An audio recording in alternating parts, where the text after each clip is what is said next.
We back. All right. Hopefully y'all made it over here. I was doing the get down to our theme song because it is the best theme song in all of YouTube world, and it's an original. People are always like, where's that song from? Darren's brain. He's our producer. He put that together. He took a really, really old he took an old clip, like an old sample from a really old blues song, and he created that whole beat, like all the music portion of it, other than the guy's voice, is all Darren. So things fire. I'm like, dude, you should drop that thing. You should make the full song and drop it out for the world. I once had somebody say, I don't like your theme song. I was like, you know what? I don't like you. And I like everybody. Almost everybody. Mostly everybody. That person. We're going to have to agree to disagree. So, all right, y'all. I think if I heard correctly, they're coming back at 20 of. So that'll be, I'm assuming 140, because they took it a little early today, I think. So, because the voir dire. So I think we are up and running with supers and all that good stuff. Don't be shy to give those Venmos though, because you know the old tubes doesn't get their hands on those. So we love those. Same with the Cash Apps and all that other stuff. Let's see. Mandy sent me some good stuff. Oh, okay. Isn't that like, Mandy, isn't that like always in our like description, or you want me to start putting that in every single live?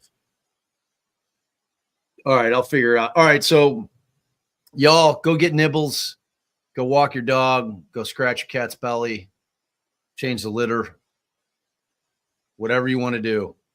I'm going to go eat and probably take the guy for a quick walk. We'll be back.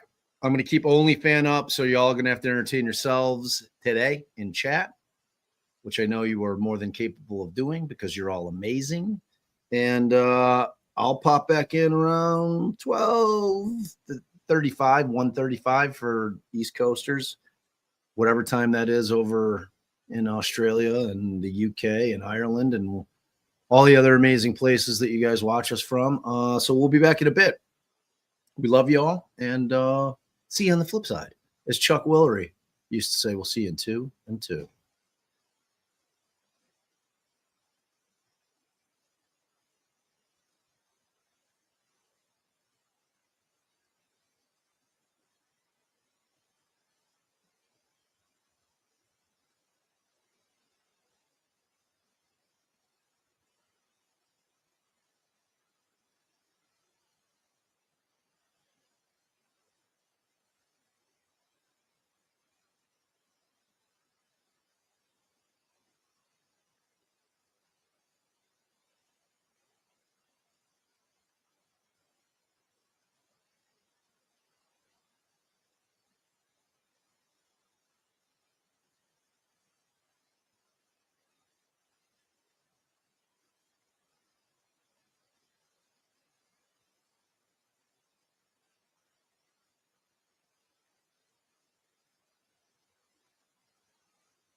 Come on, babe, join us.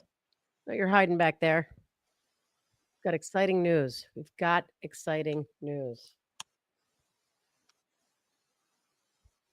Come on, babe. There he is. Here he comes. What's up? All right. We do have exciting news. Yeah, exciting news. I think we should wait. We only got 328 in. All right, so I'll tell them the background before we do it then.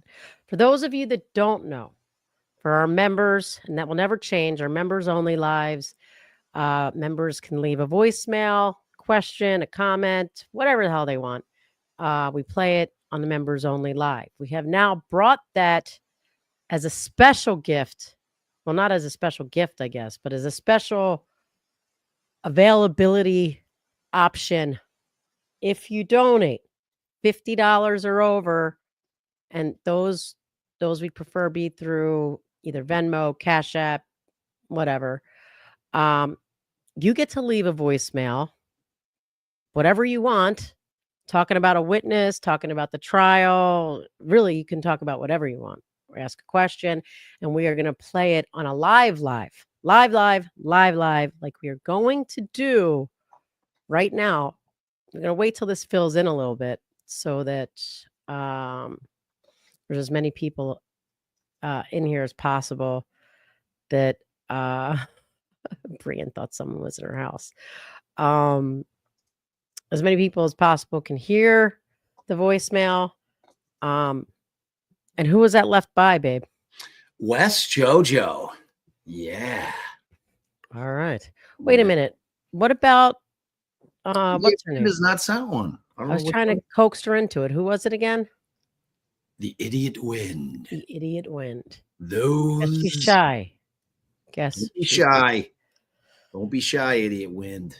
Right. Plus, I mean, you can send us $50 and decide not that you don't want a voicemail played or left, but it is your option. It is your option. That's why we're going to give you all like a real life demonstration of how awesome this is. How awesome it is. Yes. It's pretty cool. It's pretty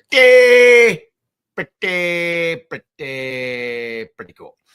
And probably tomorrow, or it depends. I don't know when. Maybe midweek is a better time. We're going to have the goal put in. The wheel will entitle you to, and it depends. We're feeling it out. It might be 15 minutes. Might be a half hour. Like every time we hit the goal multiple times, that's multiple of you that get in. If you decide you don't want to, you can give yours 15 minutes of fame to whoever you want. Guest spot on a live. Guest spot on a live. Boom. Boom. You can pick a witness you want it during, or a time of the day you want it during, or it can be during lunch. With Allie and I talking shit. You can tell me to pause it. Bob, pause it. Bob, pause it. I got a comment here. We think it'll be cool. I think it's going to be pretty cool. But the goal for those will be pretty high. It's very common. Jennifer asked, in your experience, how common is it for law enforcement to be so antagonistic to the defense? Always. We're arch enemies in that courtroom. I mean, there is been literally a handful of times, maybe, where you get a newer cop who is just perfectly nice. Seems perfectly nice guy. Not antagonistic, answers a question asked. The longer on the force, the more they've testified and had to deal with defense lawyers shit, the more antagonistic they are. It's pretty much a good rule of thumb. Bananas Sluggy 27. Thank you for your generosity and being a member for a month. At Ernie says, appreciate y'all immensely. I've been on a legal thriller movie kick lately. Can you share some of your faves? Ooh. By the way, check your website contact form. Why, is there something wrong with it?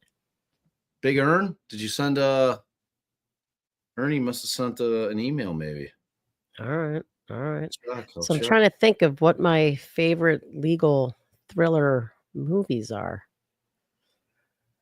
Legal thriller movies. I mean, I love a thriller, so this should be right up my alley. But I also have fog brain all the time. Actually sent my daughter-in-law a Mother's Day gift addressed to her first name and my maiden name, which makes zero sense. Story. That's true. That's a very true story. Sad but true. Sad but true. Let me try to think. So does it have? It doesn't have to necessarily be criminal. Like probably my favorite.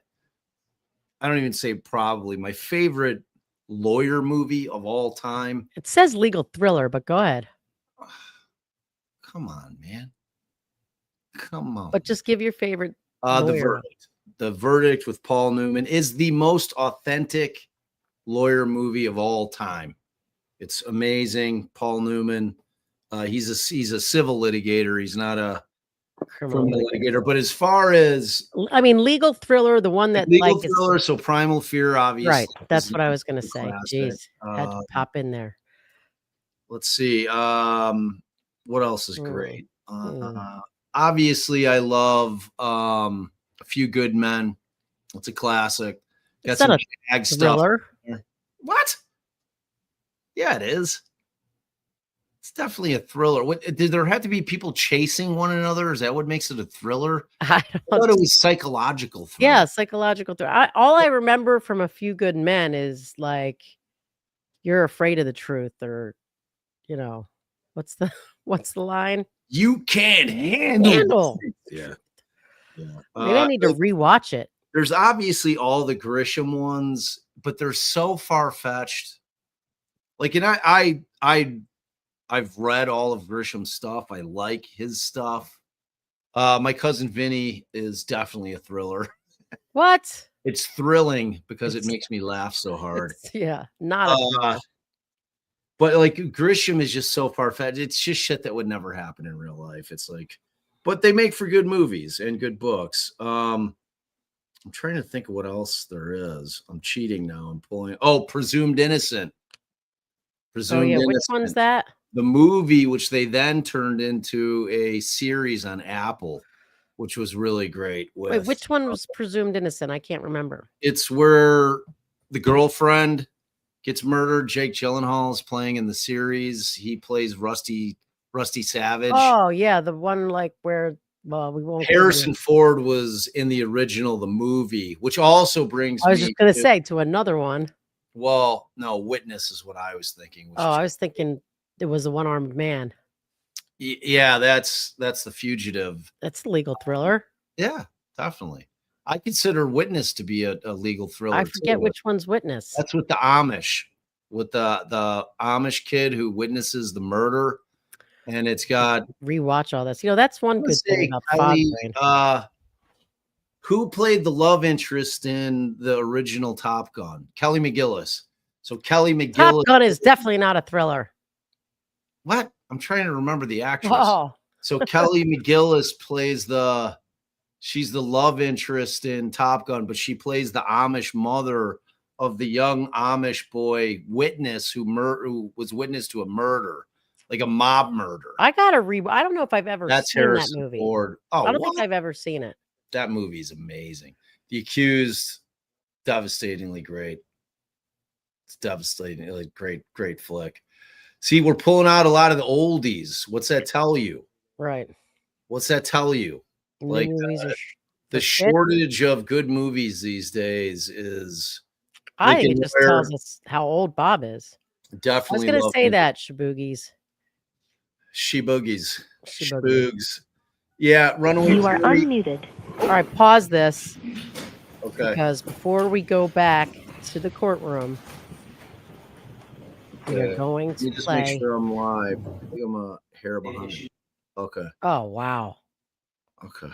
All right. Well, pause it anyway. Okay, so let's do this real quick. All right. So I mean, tell everybody who it is again. We could stick it on the afternoon break. All right. Okay. No. All right. Okay. You know what? Yeah, let's do it on the afternoon break. Afternoon break. We'll have more people here. Yes. Everyone's going to hear everything about that's right. Voicemail. Yeah, okay. He's right. He's right. He wins. We up and running.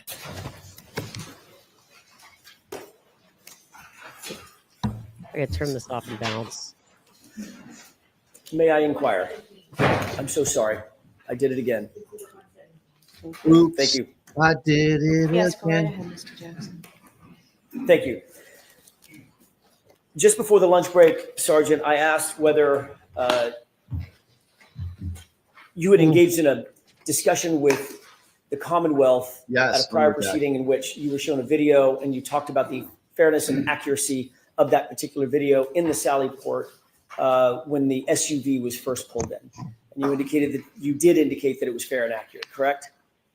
Yes, back then, You yes. did Yeah. that under oath.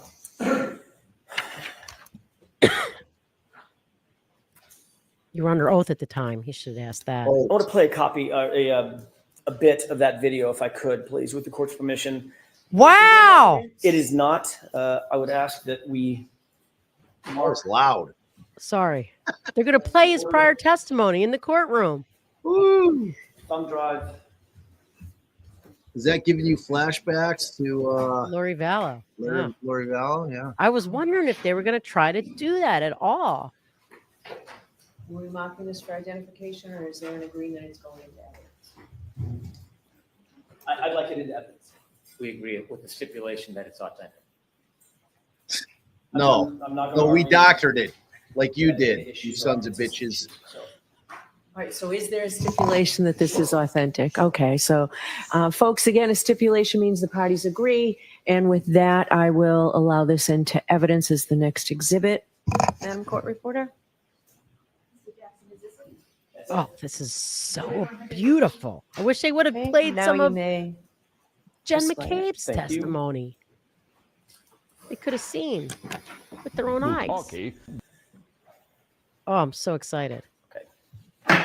Could we play beginning? What's the runtime, Mr. Wolk? Oh, maybe this is just the damn video, not his testimony. I got a little ahead This of is at myself. 5:37:03. Oh, yeah, got a little ahead of forward myself. for a couple of seconds. Damn it. A little bit further. Pause. Do you see what's depicted in this video? Yes, I do. This is the video that you were shown at a prior proceeding, correct? Yes, it is. Does this appear to be the interior of the Sally Port at Canton PD? Man, look at Yes, all it that is. And white. this is what on you the were tail questioning light. about regarding the SUV being pulled into the Sally Port, correct? The left. Yes. tail light. From a time frame standpoint, just the time frame, this is right after the SUV has been driven in from the flatbed after having been seized in Dighton, correct? Yeah. Yes, it was driven off of the flatbed after transportation from Dighton to Canton PD and driven into the Sally Port. All right. You previously have identified individuals in this video, in this still shot, correct? Yes. And what you previously said, and then we'll get to subsequent testimony in a second, you previously indicated that the person to the right was you, person to the left, Michael Proctor, correct? Yes, previously I identified that being Michael Proctor. I was mistaken. That is not me on the right. That would be the tow truck driver, correct? That's correct. That is, in fact, Michael Proctor, however, in the two-tone jacket, correct? I believe so. Okay. And as the video is portrayed, at least as we're looking at it, and I'll get to the next question next. pause it As real we're quick, looking at babe. It appears What? that we're looking at the right passenger Killing me, side of the Smalls. You're killing me, I know. Smalls. We're going to rewind a little bit, but I would have been like, right after I say it appears that that's the right, I'm definitely pointing out how that tail light shows all that white on the side there. 100%. Appears to be the right, and you can even see the white of the tail light. All right, bloop back so that people get the flow. I'm sorry. I'm sorry. Are people yelling at you in chat? I I believe have no so. clue. Okay. I'm not looking at it. And as the video is portrayed, at least as we're looking at it, and I'll get to the next question next, as we're looking at it, it appears that we're looking at the right passenger side of the vehicle, as it appears in this video, correct? That's correct. And you see a timestamp and a date stamp on the bottom, correct? It is present. I don't know what it says. Okay, can we highlight that just a little bit? Can you see what that says? I believe it says interior Sally Port back wall, Okay, 537, maybe. okay. 537. When you indicated that this was a fair and accurate depiction of the interior sally port when the SUV was brought in, you were specifically asked whether or not you or Michael Proctor approached or manipulated or touched the right rear taillight area of the vehicle, correct? I don't remember the exact verbiage used, but in something along those lines, that's what was asked. And you indicated that neither of you did, correct? That's correct. Okay. But in point of fact, this video is backward, correct? Yes, it is a mirror image of what is actually taking place as recorded by the camera. Can we play this forward? Yes. Do you see where Mr. Proctor, let's go ahead and pause it. Do you see where Mr. Proctor went? Yes, the video depicts him going to that portion of the vehicle, but we can't tell how close he is. And what is that And- portion, sir? Right? The back, from all appearances, importantly, it appears to be the back driver's side, back left of the vehicle, correct? That's the way it appears, yes. Let's play this forward for a second.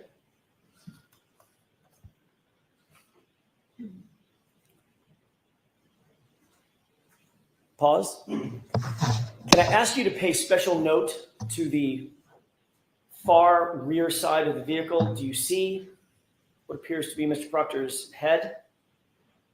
Yes, As the tow truck driver walks past the rear of the vehicle, can you watch and tell me if you see Mr. Proctor do anything or move in any way? Let's go ahead and play it forward. Pause. Did you see any volitional movement by Mr. Proctor as the tow truck driver moved past him? yes, it appears if that is his head, it shifted weight. Okay. Let's go ahead and play it forward. Oh man, I'm really bouncing Stop. back here. I got Did to you do see it. a person that appeared to morph toward the back of the vehicle? Right there.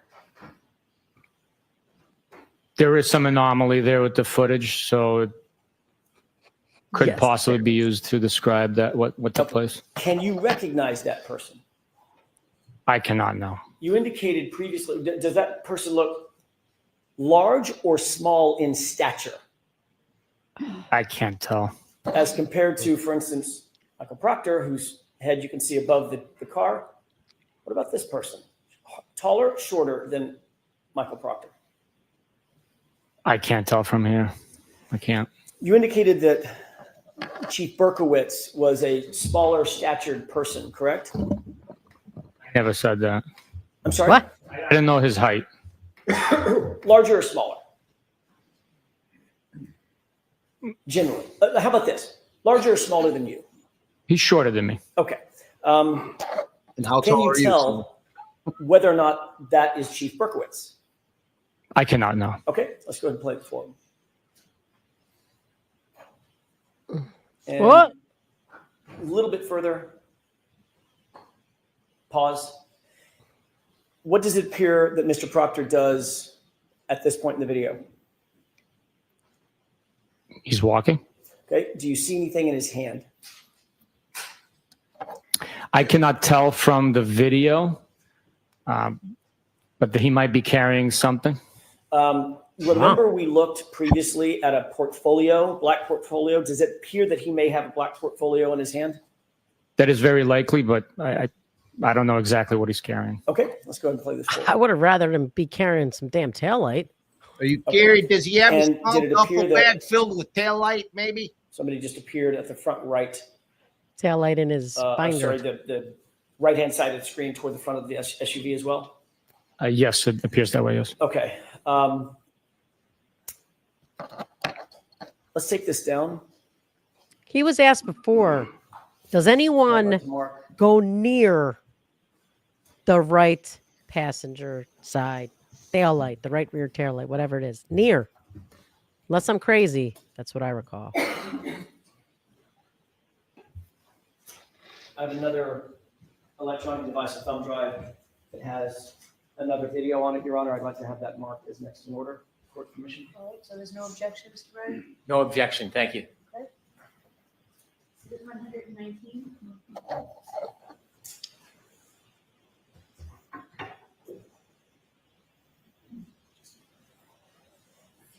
With the court's permission, Yes.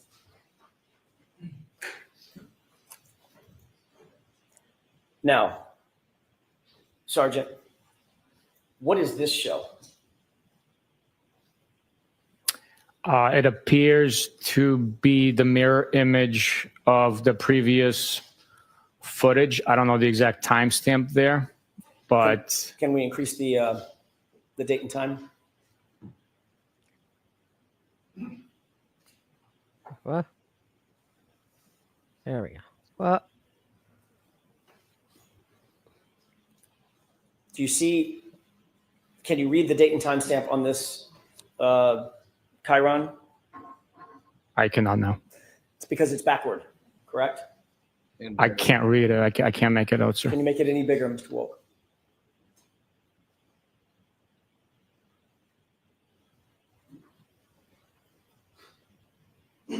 that's wild. I didn't know that. Does that appear to be backward?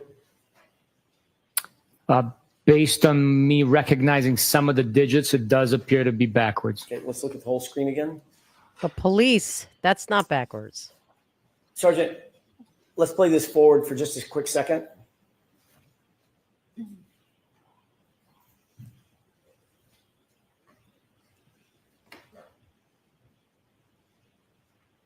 Pause. Do you see Michael Proctor in this video? I believe that's him. Yes. And which side, and let's start with this.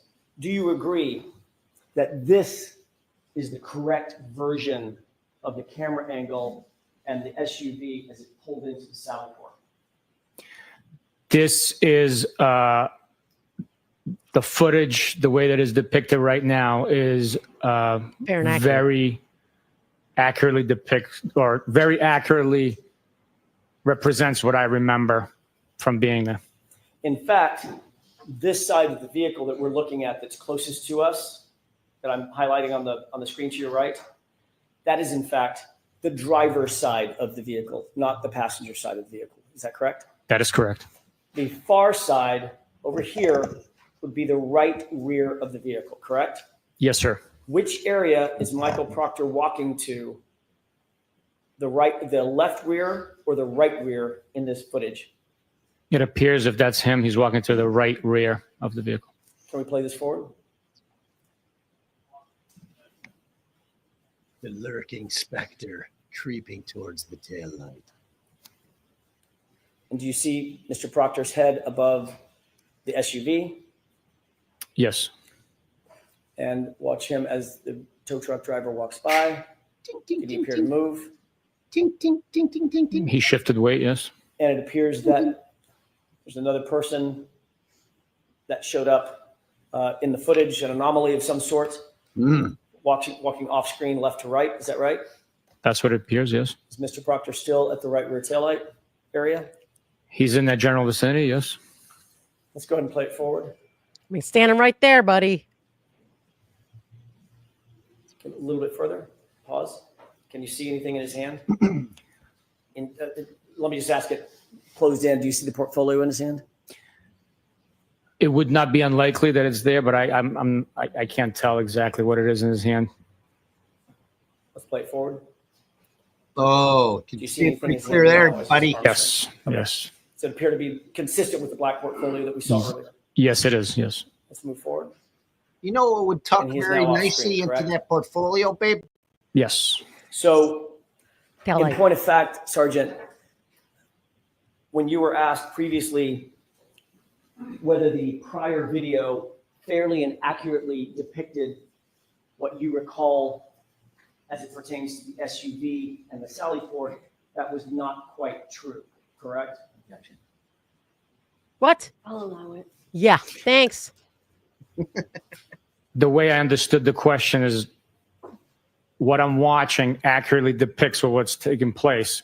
It is. Just because it's a mirror image doesn't mean that Keep it's going. not recording what the actions and what is transpiring. Mm. But you would Oh. agree, at least, that the previous video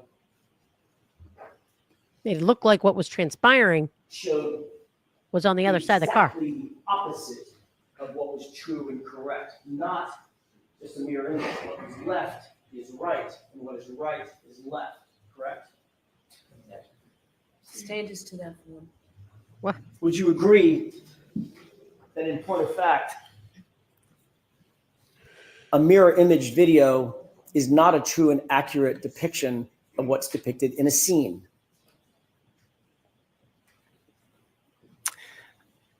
I think it just is a mirror image of what's taking place. If you see someone walking in or driving a vehicle and it's depicting the action of the vehicle being pulled in, and if it's mirrored, it's pulling in from left to right or right to left. It's still documenting the activity that's taking place. Or if someone walks to the left rear of the vehicle versus the right rear of the vehicle, those two things will be switched, correct?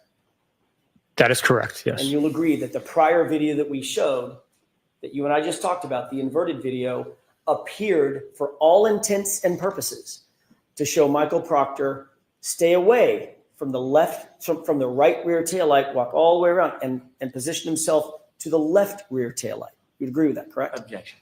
Do you agree with that? Yeah. It appeared that that is what was happening, but he was standing next to the taillight that was already damaged. But Already damaged. in the corrected video, which is this one, it actually shows unequivocally that Michael Proctor walked directly to the right rear taillight portion of this SUV. Correct? I'm sorry, can you repeat that? Sure. In the corrected video, this video here, this unequivocally shows that Michael Proctor walked toward the right rear area of that calling it passenger SUV, driver where the side. right taillight is, correct? Yes. And you'll also agree that this video was taken before any taillight material was ever found at 34 Fairview, correct? Can you zoom in on the time? Not on this one, this is backwards. I know that the SUV pulled into the garage, the Sally Port at 5:35, and we were still on scene at 5:51, almost 52. So, yes, if that's timestamp before 5:51, before we left Canton PD, then yes, taillight pieces had already been found. So Had not. 535, 537 is before the first taillight pieces were found. Right. I'd have to see a timestamp of when they were exactly found, but if Well, let me that, ask you a different way. Hmm. 537, 535 is before 545. yes.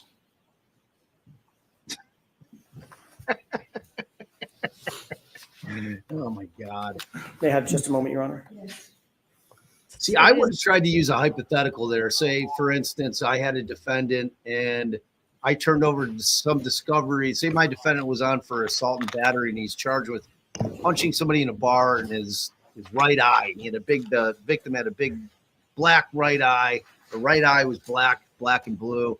And somehow my client had taken a picture and I inverted that picture to make it seem like it was his left eye.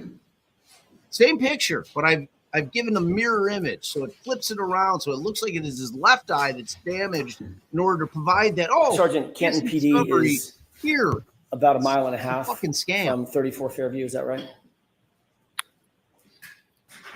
Approximately. I don't know the exact distance. I never measured it, but I would not be shocked if you were accurate in that. Maybe a 3 or 4 minute drive. Depending on the traffic conditions and the weather conditions, that could be a possibility, depending on the speed you travel.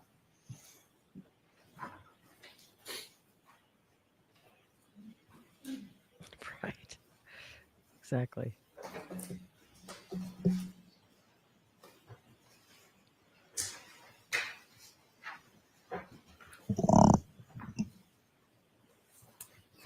I'm sorry. Your Honor, I have a photograph that I'd like to have marked with the court's permission. If I may approach. Marked for identification. Marked for identification for the time being. Okay.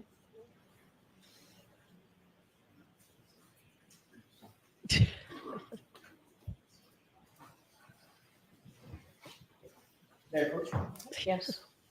And then we got, First, please. wait, we got this one. AB says Commonwealth inverted. WC, weak case inverted. Thank you. Oh, you guys are good. You guys From are A to all B, you've been sitting on that one for a hot minute. Let me take a look. Thank you. Let me ask you a couple of other questions. We just looked at the videos of the interior of the Sallyport. Harkening back to what we just looked at, the corrected video, there would also be a camera on the other side of that Sallyport garage pointing down toward the right rear taillight area of the SUV, correct? Call it passenger and Yes. There's driver. a camera situated on the opposite side. We'd be looking at that camera, correct? Yes. Okay, taking a look at that photograph, I know the quality of it, but can you tell if that appears to be a still image from that camera? He didn't point out how there was all that white on the, driver's side taillight. The left. Yes, it appears to be a still image from that video camera. I'd ask that this be moved into evidence, Your Honor. Is there an objection? No objection. Thank you. Kennick's looking at shit like it's the first time he's ever seen it. What's that Hmm. show? Let's see, what's this? Thank What's you. this we got here? Huh?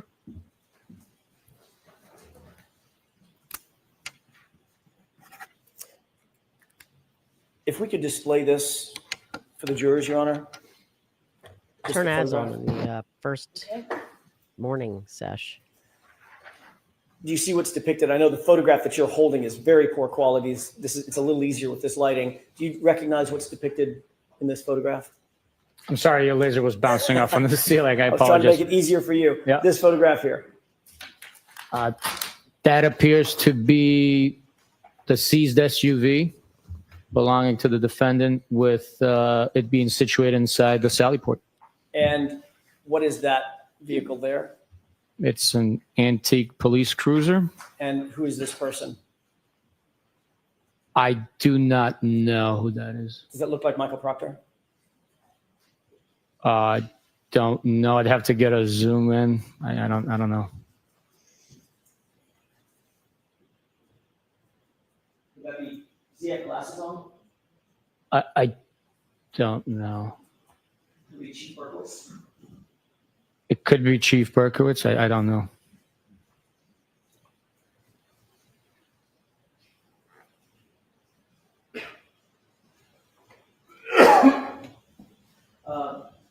Can you tell me the date that's on the time, the date and timestamp at the bottom? I cannot. I think I might be able to make it out in the actual photograph you printed out. Could I Okay. take a look at that? Sure. Need the light? Yes, please, Your Honor. Death hack. Death hack. Who's got that death hack in the courtroom?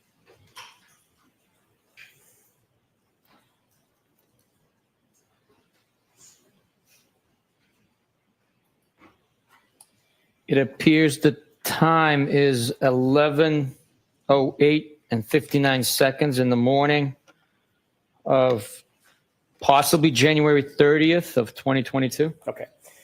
Let's go ahead and pull this back out full frame. Thank you. I wanted to ask you, do you have a point of reference? Does that appear to be the interior camera facing the other direction where the SUV was depicted in the Sallyport earlier? It's the opposite of what we had viewed earlier, diagonally across, I believe. So this would be the right rear of the vehicle, correct? That is correct. Now I'd like to ask you to take a look at a video. Now that we have that point of reference, I have a final video.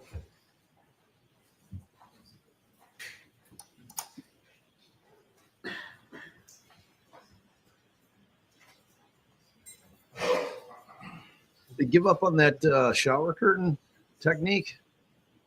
Seems like it.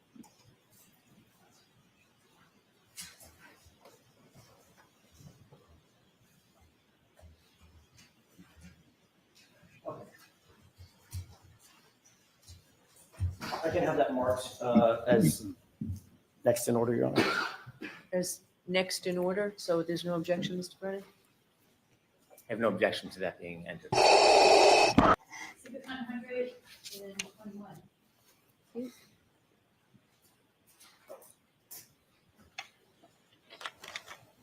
Your Honor, with the court's permission, could we present this?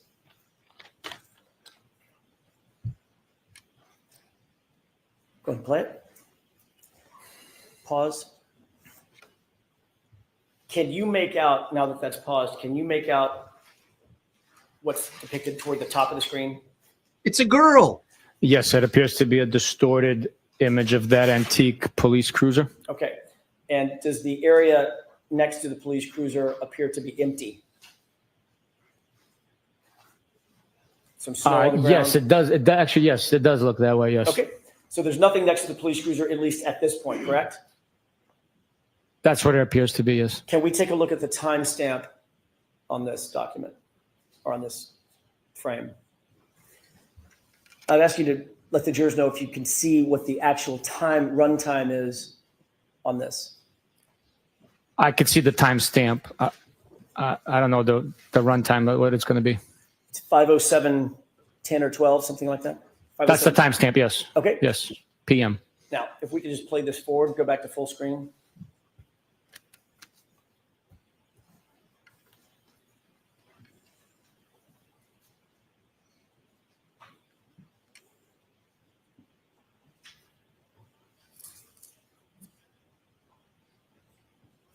Pause. Now, how many seconds would you estimate, just in your head, just went by in real time? Approximately 5 seconds. Okay. Do you see something in the video now? Yes. What is that? It appears to be the seized Lexus SUV. And now let's look at the timestamp. What time is that? 5:47 p.m. So in about, according to your testimony, in about 5 seconds, the time jumped from before the SUV was in the Sally Port to about 5:50 p.m. after the SUV had already arrived. Whoopsies! And is now situated in the Sally Port, correct? Yes, that is correct. The time frame that we just saw earlier of about 5:35, 5:36 or so, with you and, I'm sorry, with the tow truck driver and Michael Proctor in the video. That is not in this video. It's not captured in this video. It did not present itself, no. Uh-oh. Hey, you hear that sound? Oh, that's the sound of the Commonwealth's case dying.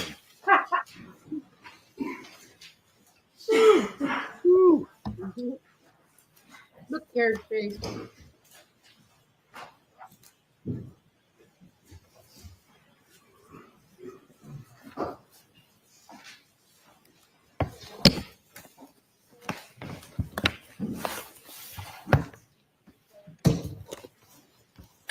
Good afternoon, sir.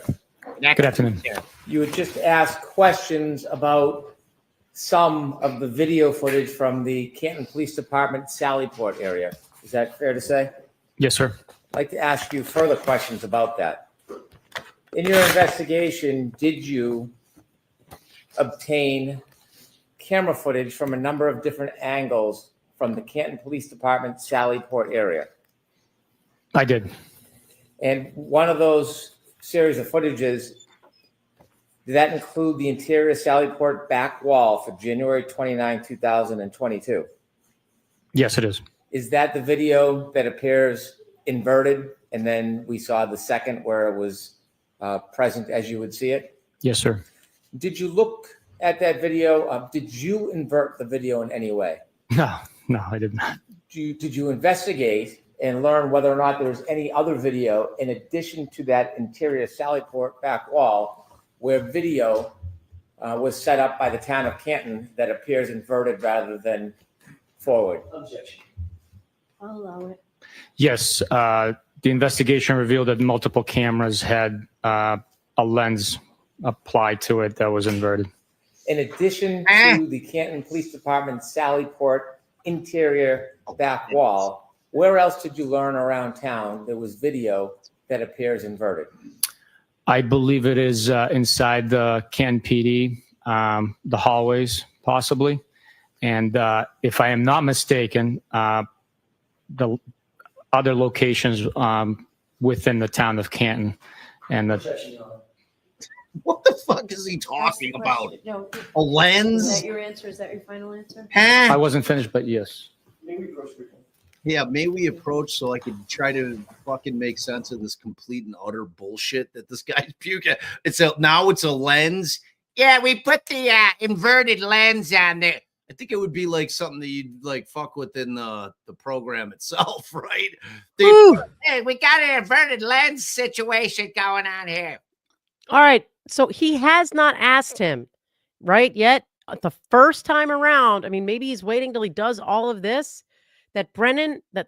Lally said the words. It's true and accurate. Yeah, I mean, no one went near. Did he know? But the right rear taillight. And he said no. No one touched or went near the right rear taillight. What are you just blinking? what are you Think asking? Bob's frozen, you guys. Bob's frozen. What are you asking? He has not asked that question yet. Who Jackson? Right. No, he didn't ask that. Well, I mean, I don't want to hint. Are you saying did he impeach him on it and like no, specifically the words you said in a court of law, well, anywhere, whatever, that no one went near the right rear tail light. No, he did not ask that. Mm-hmm. I don't think. Mm-hmm. You better tighten this shit up. I want him to point out how it's white as shit. Did you see how white it was? Robert Michael. Yeah, I saw it. I definitely saw that. Saw it. It was like a reflection of like a light, like bouncing off of it. Yeah, exactly like we saw. Exactly like we saw when Brennan thinks he has his mic drop moment. Oh, there it is. I'm going to strike the portion of the answer that follows hallways of the Canton PD. Everything after they put a lens on there. There's a lens that makes. I missed it. And so when you obtained the video from the interior Sallyport back wall, which was inverted, did you provide a copy of it? Wait. Yes, I did. His cross? When you looked at that video, does it have time and date stamps on it? Yes, it does. May I approach? Yes. I'd like to introduce a copy did. of that. What the fuck? So Fiercely Frida, what we saw in the last 10 minutes is the questioning about the inverted video of the Sallyport that they put into evidence, and that this guy said was a fair and accurate depiction of the Sallyport, which obviously When you provided the video for January 29, 2022 for that inverted video, did you do any further investigation to see if it was an anomaly that happened just on that date, or whether that was historically the way the video appeared? I'll look into that matter, produced the fact that it's been recording that way previously to January 29th. Why did you want to historically go back and see if it was historically the same way? To show that it had not been manipulated or altered in any way, and it was accurately recording what was taking place on January 29th, 2022. Actually. As part of the investigation, was the video taken from January 1st, 2022? I need proof. Yes. And this is some that bullshit. This is what Allie has been screaming about. Show us one other set of discovery that you've given to any other lawyer in any other case that shows that shit's inverted. Any other courtroom, the Prove it first up. notation of someone informing you, anywhere. Aren't we way beyond the time where we're taking these Taking their fuckheads' fucking words word for it? I'm not taking any of their words Not a for the goddamn damn word. thing. Yeah. January 29th, 2022? Yes, it is. I'd like to approach and move to introduce this. No. Okay. What? I hate that. Yes, object. Lack of foundation, lack of authenticity.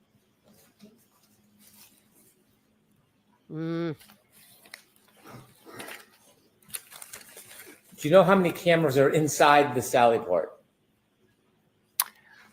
I don't know exactly. I know that there's at the very least 2 inside the Sally Port. You were shown a still photograph, not from the inverted video, but from a different video or a different camera. Yes, sir. Do you remember that photograph? I do. And you were asked about gaps in time. Mhm. Do you know what the health lead 'em was in. of that camera around that time? I do not know. Did you obtain and look at video from that camera? Yes. May I approach? Yes. I'd like to introduce.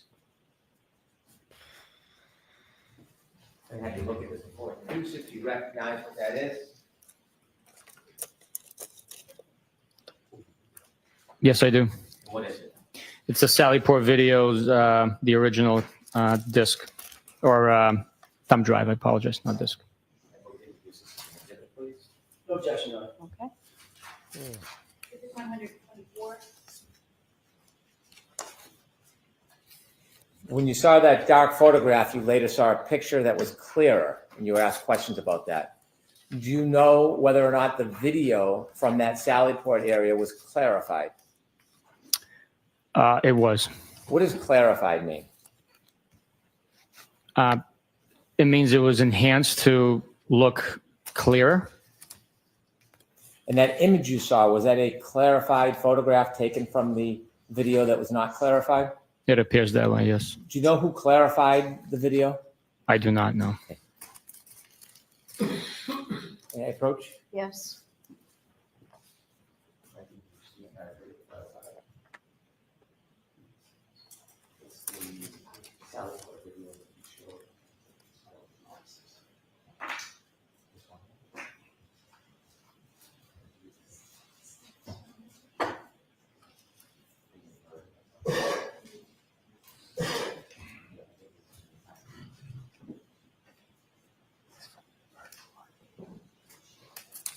This down.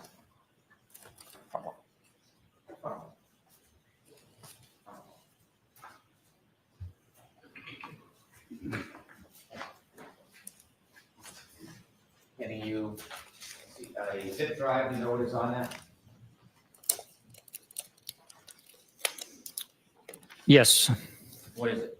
it's Sally Port clarified video from the front wall. Thank you. I've moved into this as an exhibit.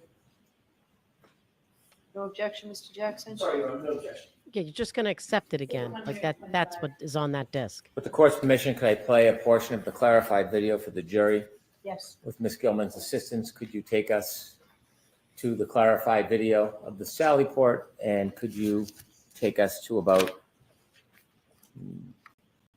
5:35?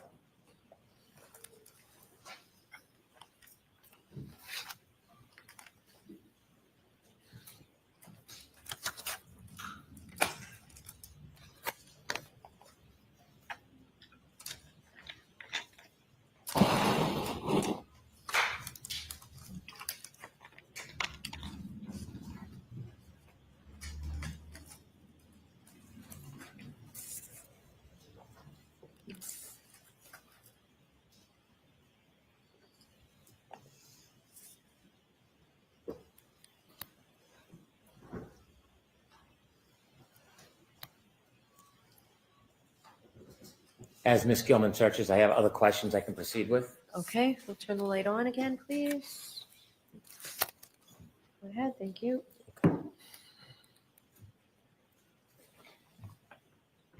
Did you obtain video of outside the Sally Port to show what time the tow truck arrived with the defendant's Lexus? Yes, it did. May I approach? Yes.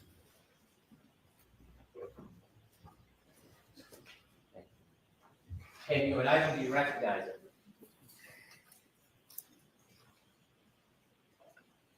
Yes, I do. And what is it?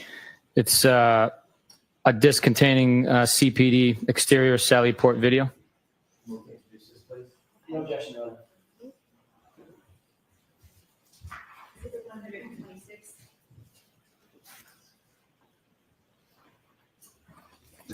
Similarly, did you obtain video from the front driveway of the Canton Police Department depicting the arrival of the defendant's Lexus?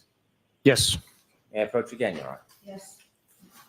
God, he's just such a scumbag. And you another item, do you recognize this, sir? Yes, I do. And what is it? It's Canton PD driveway video. And Yeah, recognize it, huh? is this a copy of the video you obtained? Yes, it is. I would move this into evidence. No objection. Exhibit 127.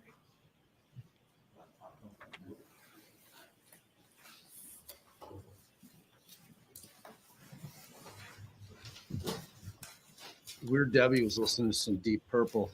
Nice. Yeah. I think she was listening to. Do you recall when you arrived with the defendant's Lexus on January 29, 2022, what time you reached the Sallyport?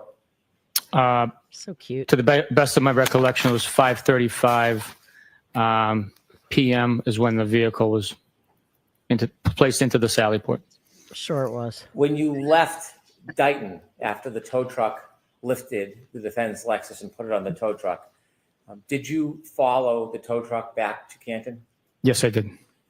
Did the tow truck stop at any point between Dighton and Canton Police Department? Other than red traffic lights, no. When you were following, how were you following the tow truck? I was keeping a safe distance, always keeping line of sight behind the vehicle. I was following it from Dighton residence all the way to Canton PD. Was Michael Proctor with you in your truck? Yes, he was. Did you take any detours on your trip back to the Canton Police Department? No, we followed the truck driver. He led the way. At any point, did you take any turns to Fairview Road? No, Did you know whether or not there was a CERT team at Fairview Road searching while you were driving back to the Canton Police Department? I knew one was dispatched, yes. Did you go to Fairview Road to speak to any of the CERT team members? No, Did you watch the CERT team members conduct their search? no, I did not. In any way, did you, at any point during that search, see it happening? No, I did not, no. When the CERT team members were there, do you remember that they arrived at 4:54 and 4:56? I don't have a specific memory, but I know that they arrived sometime between that hour. When you arrived at the Sallyport, at the Canton Police Department with the defendant's Lexus, what was your understanding of where the CERT team was? My understanding was they were at 34 Fairview. When you first arrived around 5:37 at the Canton Police Department, were any members of the CERT team at the Canton Police Department? Objection. I'll allow it. Lay a foundation. Now, I asked you, do you remember about what time you got back to the Canton Police Department? Do you know specifically what time you got back? I know we pulled in to the driveway at 5:30 p.m. And did you see some of the timestamps that you were shown on cross-examination? Yes, Did you see the timestamp 5:37:18 when it was shown to you by the defense? yes. At that time, when you were arriving and bringing the defendant's Lexus into the Sallyport, was there any CERT team members at the Canton Police Department? No, Were there any troopers who were speaking to you or receiving items or evidence from you or Trooper Proctor? absolutely not. Was there any items exchanged between you and or Trooper Proctor and anybody else for that matter that you saw? No, While you were at the Canton Police Department in the Sallyport area, do you remember how long you stayed in that area? approximately 15, 20 minutes. And so you were asked when the first items were found at Fairview Road. Do you remember that it was around 5:45? Yes, So at the time those items were first found at Fairview Road, where were you and Michael Proctor? at Canton Police Department. When you were at the Canton Police Department and you had brought the Lexus back, did you ever see Michael Proctor leave the Canton Police Department without you? No, You ever see him hop in a car and take a drive, no, a 3-minute drive or a 4-minute drive? no. Did you ever see him leave for a 6-minute, 7-minute trip? Objection, Your Honor. You've made your point. Next question. When you were at the Canton Police Department, were you separate or with Michael Proctor? We were together, not obviously tied at the hip, but we were Right, because within eyesight. We just saw Traveling him by together. the right rear After tail you light. Where the left fuck were you? Sallyport area, did you and Michael Proctor immediately leave the Canton Police Department? No, we stuck around. Why did you stick around at the Canton Police Department? To make sure that evidence was properly being protected with yellow tape around it. Oh. And we were making tape. plans to go get dinner. When you were making plans, did you go anywhere else in the police department after you left the Sallyport area? Yes, I believe we went to the conference room. Was there anybody else that you saw in the police department when you went to the conference room with Mr. Proctor? I remember talking to Chief Berkowitz in the police department. We were in the dispatch area at one point in time as well. So See every single there was person multiple that was there? people that observed us there.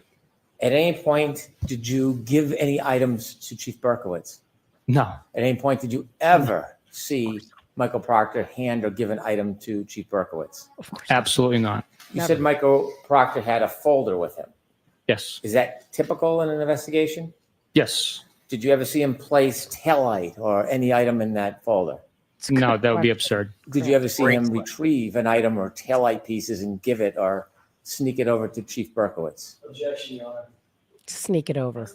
Did you ever see Michael Proctor ever hand any piece of taillight to Chief Berkowitz or any other officer for that matter? No, The entire time you were there, did either you or Michael Proctor, from what you saw, provide any items, physical items, to anybody else that was there? Objection, Your Honor.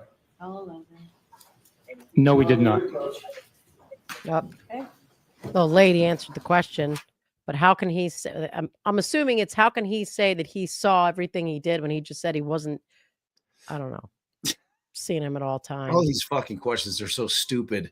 Yeah. Jackson's only question on redirect should be, if you did plant the evidence or you saw Proctor plant it, would you sit here on the stand and tell us that you saw that? Right. Of course you wouldn't, you fucking lying piece of shit. Objection! These self-serving questions are so lame. I really am upset Lame. about the questions that Jackson left on the table. I know, but what to go what back did and find the- the testimony. Did I miss it, y'all, or what did the enhanced or the what do they call it? Clarified video show? Could you Saw see? Proctor's big head. Do you see anything else clearly? I don't remember it. I think I might have been. I didn't see it clearly. So what did it show, y'all? What did it show? Yeah. Why would they need to put up crime scene tape? I guess to make sure that some cop that goes in there, because other people use the Sallyport, know that this car is a crime scene / murder weapon, which Brennan tried to deny. They don't want to get other fingerprints, other DNA. Sorry, guys. No bloops? Come on, there's a bloop or two. Blooping. Bloop, bloop, bloop. Yeah, there you go. You did it. Yeah. Yes. At any point from when you first arrived at the Canton Police He Department lost. with the defendant's Lexus to the point when you left Jackson lost. to go to dinner or to get something to eat with Michael Proctor, did you ever provide any physical item to anybody at the Canton Police Department? No, other than dropping off the vehicle itself, we did not exchange anything. Oh, don't say we, I'm just asking for you. Now I'm going to ask you, at any point when you got to the Canton Police Department Here until we you go. left to go to eat with Michael Proctor, did you ever see him hand any physical item to any other person whatsoever? No, I did not. Did you see him After, scratch his ass? Do you know about what time you and Did you Michael check his ass Proctor out? left the Canton Police Department? I would have to estimate it to be around 6, maybe after 6. And at the point you left, do you know how many of the items had been found by the CERT team at 34 Fairview Road at the time you left the Canton Police Department? Tree. Objection.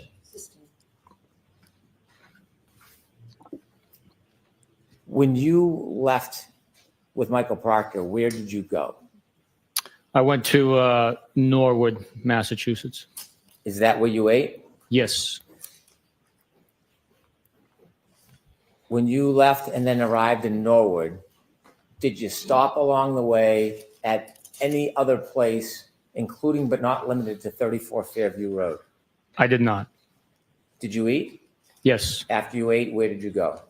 Back to Canton Police Department. Why? We were having a debrief for that day on the investigation so that everybody could get on a good understanding of what On the had same been learned, page. what had been collected, and where the investigation stood, and to assign tasks on the next steps. Who were you meeting at the Canton Police Department when To you get your returned? story straight with. It was the Detective Lieutenant Tully, Oh, okay. members of the Norfolk SPDU. Do you know what about time you returned to the Canton Police Department? I want to say it was after 7:30, but I'm not positive. When you left the place that you and Mr. Proctor ate at and returned to the Canton Police Department, did you take a swing by Fairview Road? No. Drop Did you off at stop Norton. anywhere from the point you left where you ate and came back to the Canton Police Department? No, sir. When you came back to the Canton Police out the Department, did you window. get debriefed? Yes. Did you learn whether or not the search Someone team had else planted found evidence. any physical items at Fairview Road? Objection, Your Honor. I'm going to allow that. Yes, I did. Did they give you any details about what they had found at Fairview Road during the search team search? Objection. I'm going to allow that. I learned that Objection, Your Honor. I'm going to allow this. Said I a- learned. I learned. the second sneaker was located. Also, a large piece of red taillight was also located. After you were debriefed, did you leave the Canton Police Department? Yes. Who Collect did you knowledge leave with, doctrine. if anybody? It was myself, Trooper Proctor, and Trooper Tully. Keefe, I believe. When you left the Canton Police Department, do you know what time that was? I do not, but I would have to estimate to be around 8 o'clock, maybe 8:15. Did you leave alone? I was in my truck, yes. Did you see Mr. where Brennan, Mike? what I'm going to do is just interrupt you for a minute. Folks, a couple of minutes ago, when Sergeant Buchanan testified as to what he learned at the debriefing, that's not offered to you for the truth of what he said was learned, but only so you understand that the police, what Sergeant Buchanan and the police knowledge was at the time, that it was told. Go ahead, Mr. Brennan. All right, so she's like, I'm going to chime in fairly on these from now on. Because When you drove away, were you alone? Yes. Okay. When the Lexus was brought to the Sally Port, did you have a chance to again look at that right rear taillight? Yes. And did you make observations of it? Yes.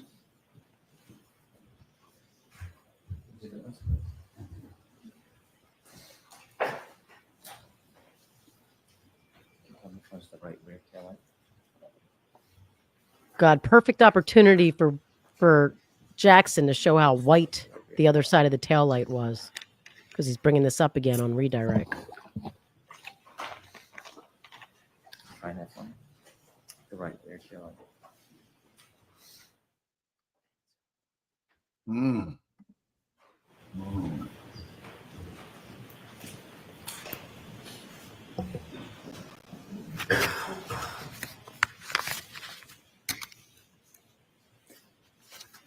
While you were at the Canton Police Department and in the Sallyport area, did you ever see anybody take a piece or in any way remove part of that broken taillight from the Lexus? No, I did not. If you had, what would have you done? Objection. Sustained.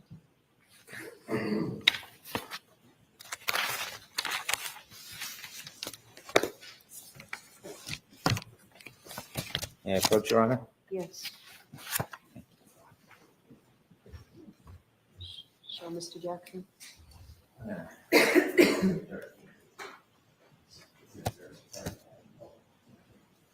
I have Exhibit 13 displayed, please? No.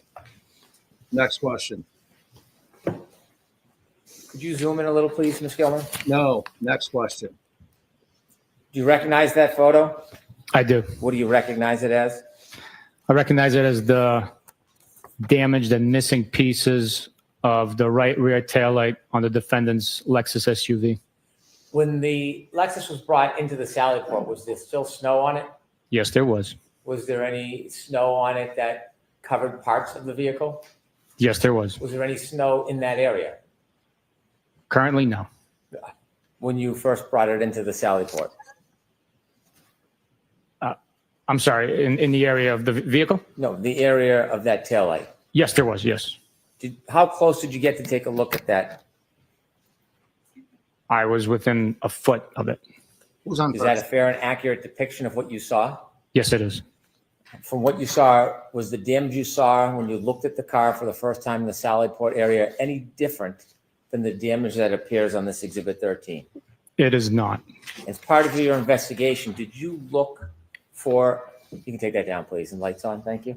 Did you look for other evidence that the taillight was broken before it came into the Sally Port area? Yes, I did. Did you have a chance to view the ring video from Meadows Road at 5:07 in the morning? Yes, I did. And when you looked at that, did you have an opportunity to look at the defendant's Lexus backing up and then leaving that driveway? Yes, I did. Did you have a chance to see if there was any evidence? Yes, I did. And what did you see that stood out to you about the taillight? The taillight is shining white and not covered by a red taillight cover, which would have produced a red light. Did you further look at any video from the Canton Police Department dash cams to get a view of that taillight and determine whether it was broken before it was even brought to the Sally Port area? Yes, I did. And did you in fact look at video or still photographs from the Canton Police Department dash cam? Yes, I did. Could I have Exhibit 11 displayed, please?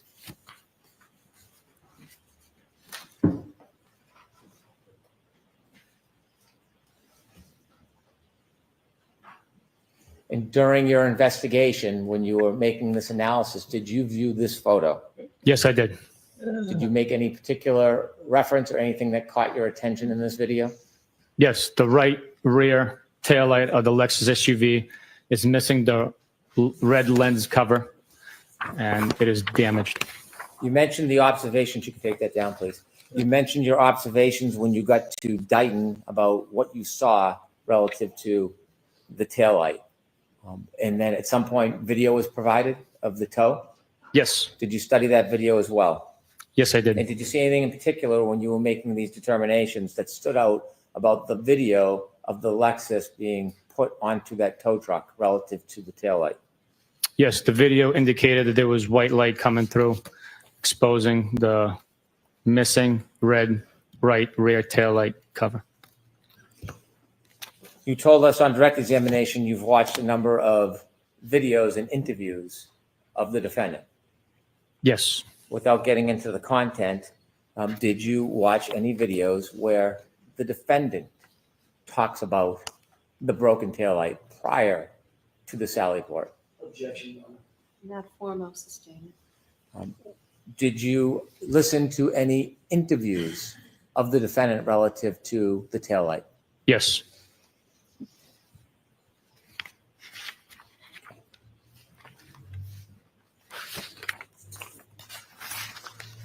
Now, I want to go back and I want you to take us through your investigation.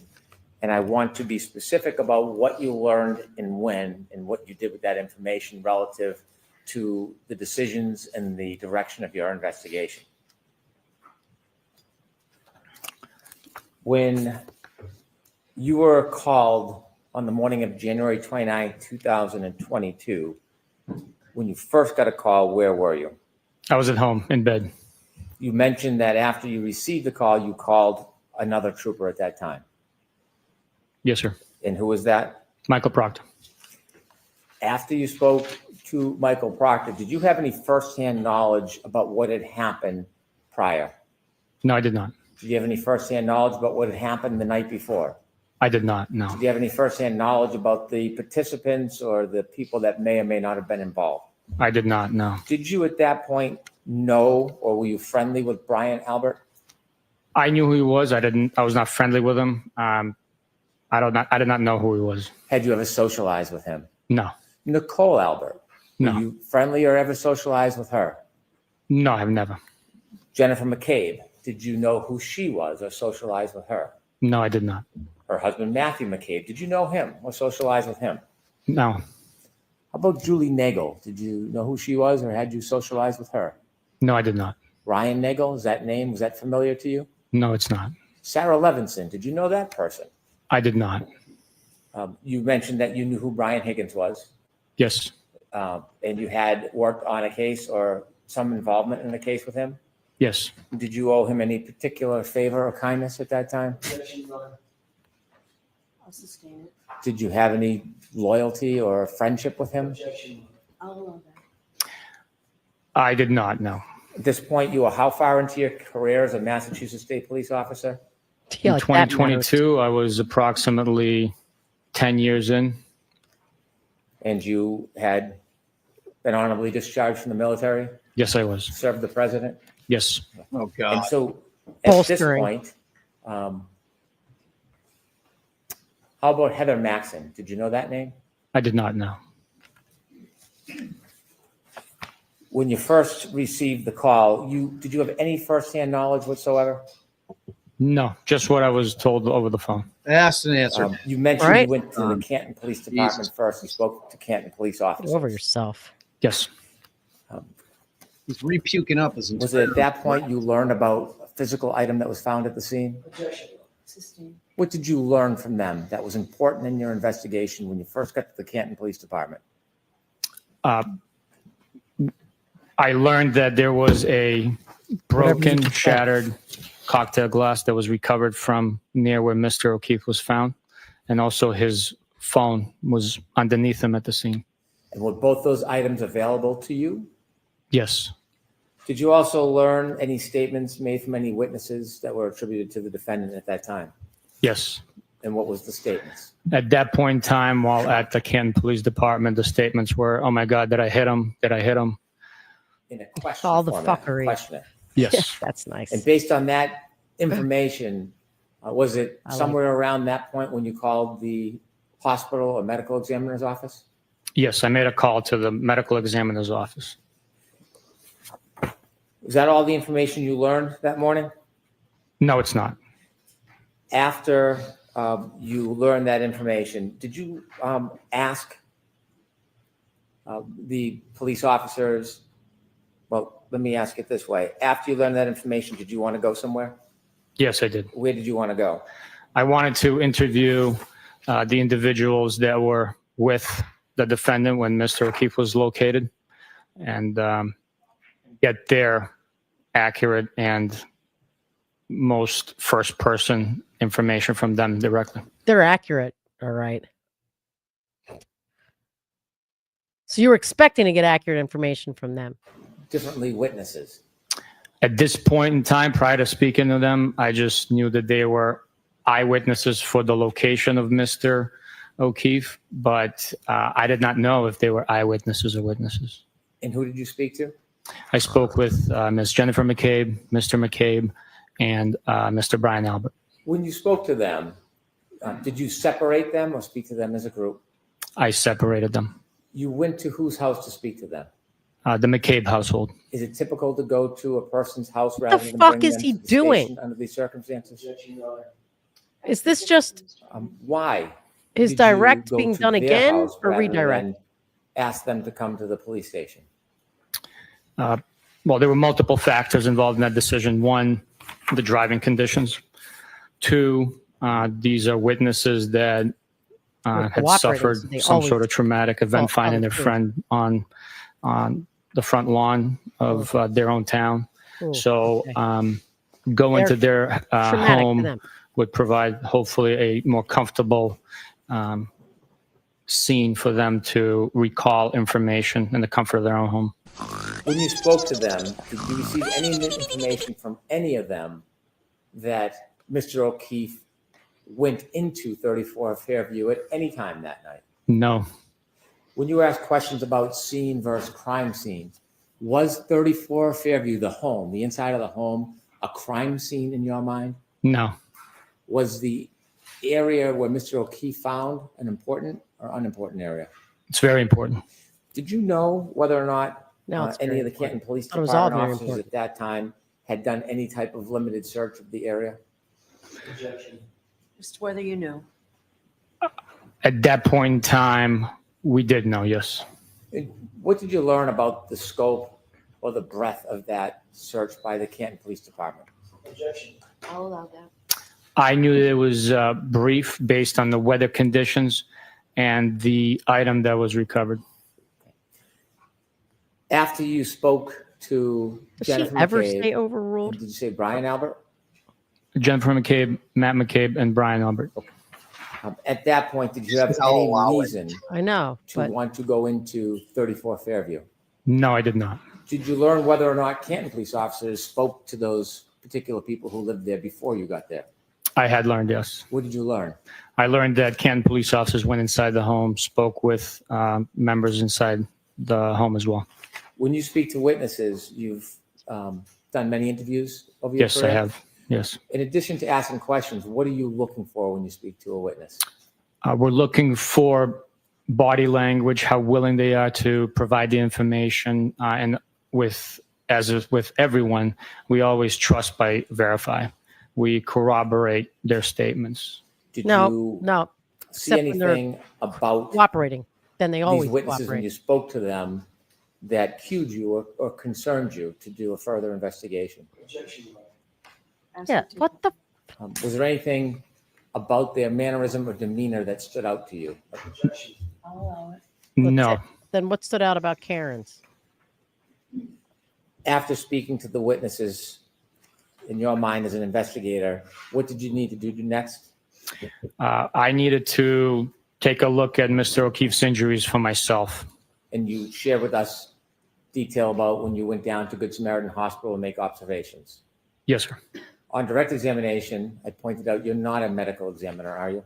I am not, no. Not a biomechanical engineer. I am not, no. In your experience, when you looked at Mr. O'Keefe and had a chance to study his body, what impression did that leave with you with relative to your investigation? Objection. I'll Yeah. allow that. At that point in time, after viewing Mr. O'Keefe's injuries, my impression shifted from him possibly being struck with the glass that was located at the scene where he was found to him being struck by a vehicle. Why? Due to the abrasions and cuts on his right arm and the amount of force, in my experience, What? the amount of force one would have to generate to object produce again. the wound to his head. Objection. I'm How gonna the strike fuck that would you know? What'd she After say? Wait, coming I to the talked over it. conclusion, or strike that. After making your observations one more. and your strike. Objection. I'm going to strike that last part.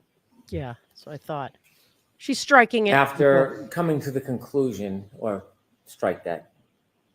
After making your observations and your determination, did your focus shift at that point? Yes, it did. Objection. Where did you want to go next? I wanted to observe the vehicle that the defendant was driving. What were But- you going to be looking for?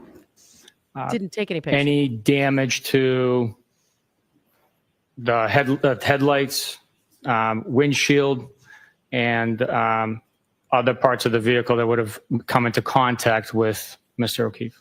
You mentioned the windshield and the headlights. Those are in the front of the car. Did you have an impression at that point? Yes, majority of the cases that I had exposure to with pedestrian vehicle strikes the strike comes from the front of the vehicle. So in my assumption, speculation at that point in time, based on the limited information I had, that was my theory. When you got to Dighton, did that theory change? Prior to our arrival to Dighton, the theory had changed. Based on information you received from Jennifer McCabe? Objection. Yes, Sustained. leading. What was that based on? It was based on information I received Jennifer from McCabe. Jennifer McCabe's phone conversation. And what was that information? That the defendant told her that she had damaged her taillight and showed Mrs. McCabe and Mrs. Roberts the missing pieces and damage to the rear right taillight of her vehicle. When you got to Dighton and had a chance to look at the defendant's Lexus, did your focus of your investigation develop in any way? Yes, seeing for myself that there was actual damage, Took a coupled picture. with the statements made. Did I hit him? Could I have hit him? Along with the my observation, obviously, of the vehicle. My focus began to concentrate on the defendant. You share with us that you went inside and spoke to the defendant. Yes. Why did you speak to her at her home rather than ask her or force her to come to the police station? Same reasons we interviewed the witnesses, the driving conditions, the time that it would take for her to respond, the comfort of her own home or her parents' home, where she had just experienced a very traumatic event, being concerned for her well-being. We interviewed her in the comfort of her parents' couch. When you interviewed her in her parents' home, where was she seated? She just On said the it. couch of her parents' living room. Where was her Listen. mother? She was in the home. I don't have a specific memory of her being in the room with us, but her father was in the room with us. Did you ever try to separate the defendant from her father when you interviewed her? Objection. Yeah, the father wasn't a witness to the goddamn thing.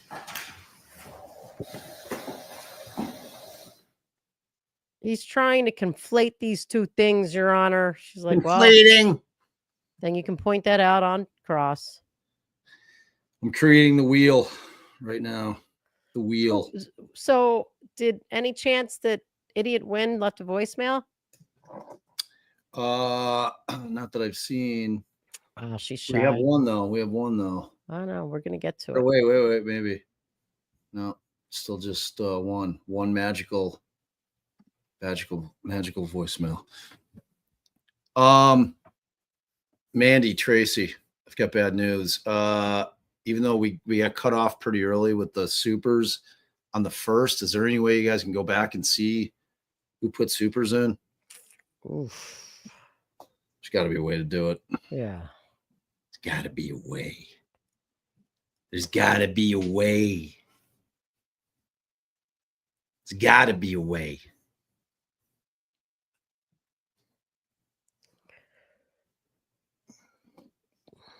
Ooh-wee. So you can't bloop right past this. Bloop bloop. Get some blooping. Maybe a little. I have a little blooping. Very small amount of blooping. Bloop, bloop, bloop, bloop, bloop, bloop, bloop, bloop, bloop, bloop, bloop, bloop. Did good work there, babe. Super impressed. Right ahead. Okay. Trooper, to get back to my question, when you decided to speak to the defendant, did you ask her father to leave the room? I did not know. Why not?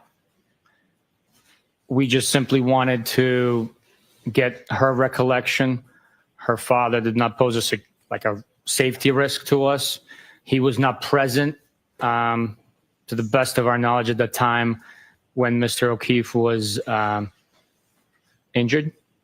So him leaving the room just didn't appear necessary.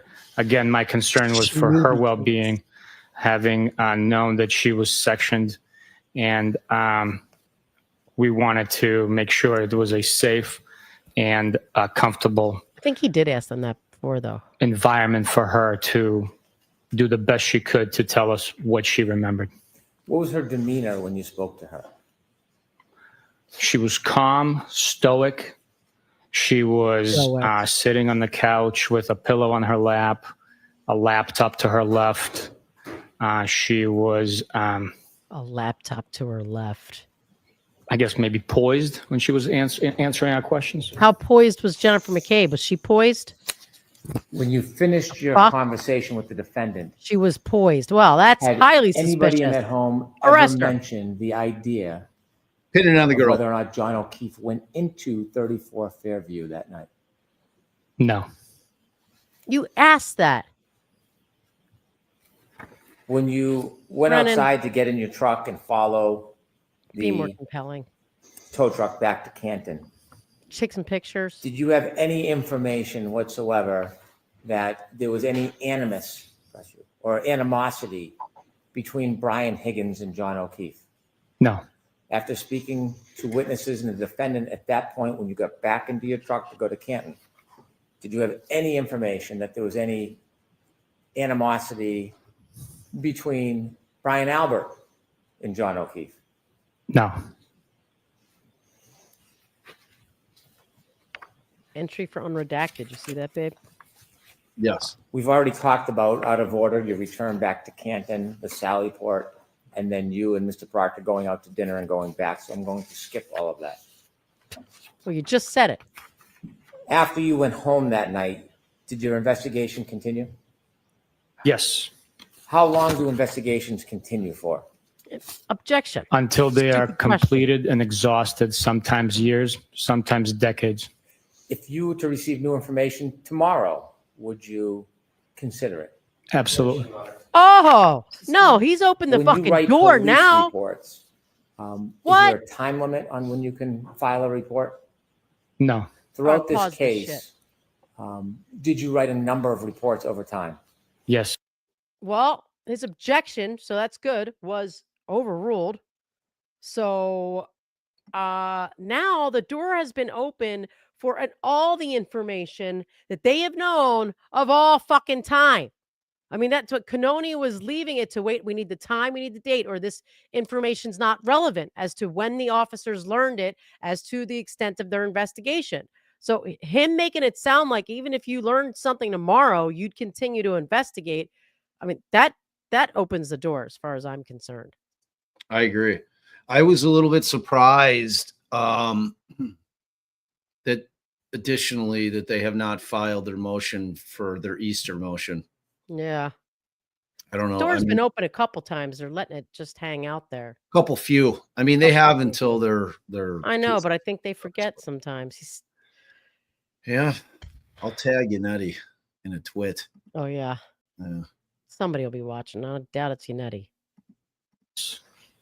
Time Sustained.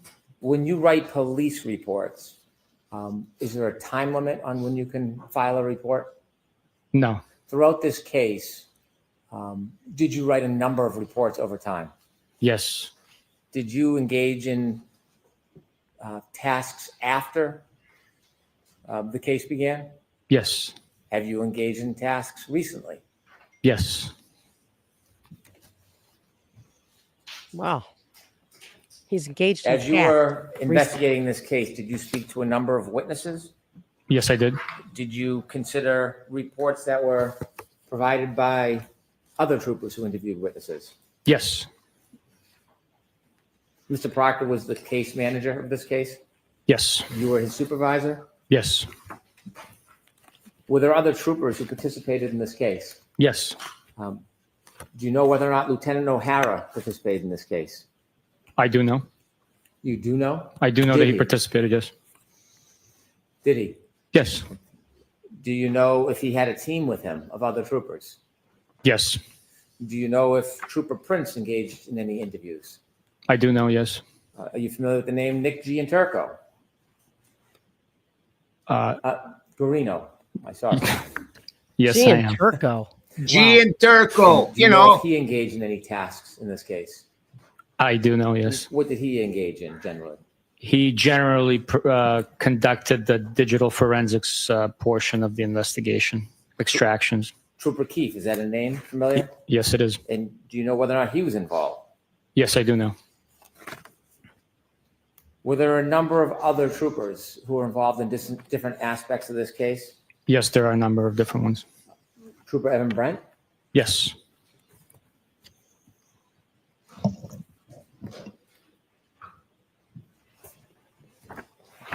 Perfectly at ease now, aren't you, buddy? Did you look or seek other information after you left the defendant's house? Yes. Did you look for other witness statements? Yes. Did you try to obtain further evidence? Yes, we did. Was there an interview with firefighter Timothy Nuttall on February 8th? Yes, there Oh. was. What year? That was about 10 days after the incident. Approximately, yes. Did you learn any statements from him in addition to the earlier statements you learned This is trial. that added to your investigation? Yes. Jury's there. We'll allow it. And do you remember what Timothy Nuttall told you on February 8th, 2022 about any statements of the defendant? Objection.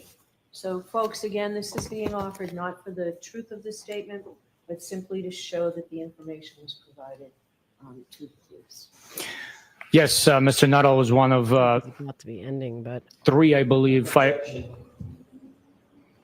So talk about Mr. Nuttall, please. Mr. Nuttall told me that the defendant stated, I hit him, I hit him, I hit him.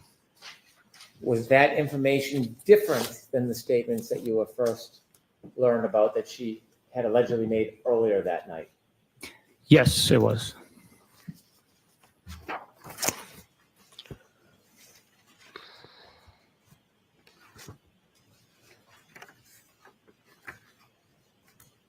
Did you interview firefighter Daniel Whitley on February 8, 2022?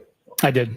Good. When you spoke to him, do you remember whether he shared any statements about the defendant telling him anything about her interaction with Mr. O'Keefe at the end of that night?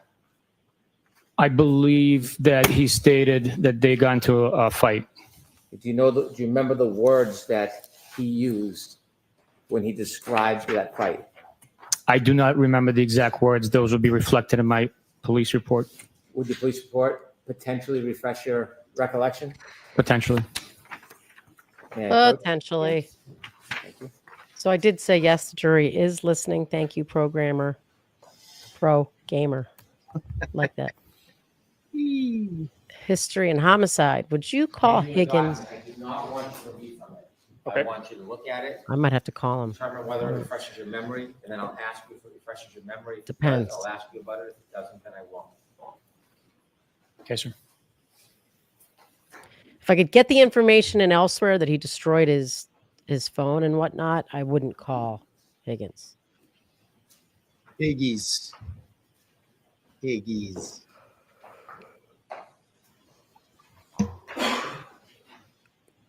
I wouldn't want him to be able to make an excuse for his sorry ass self. Yeah, all I have to say about this is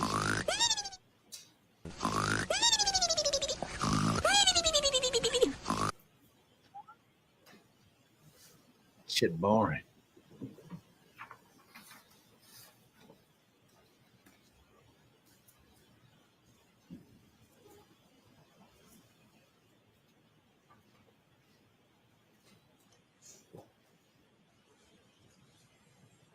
Oh, man, am I sick of looking at Bukaki's face? Holy shit.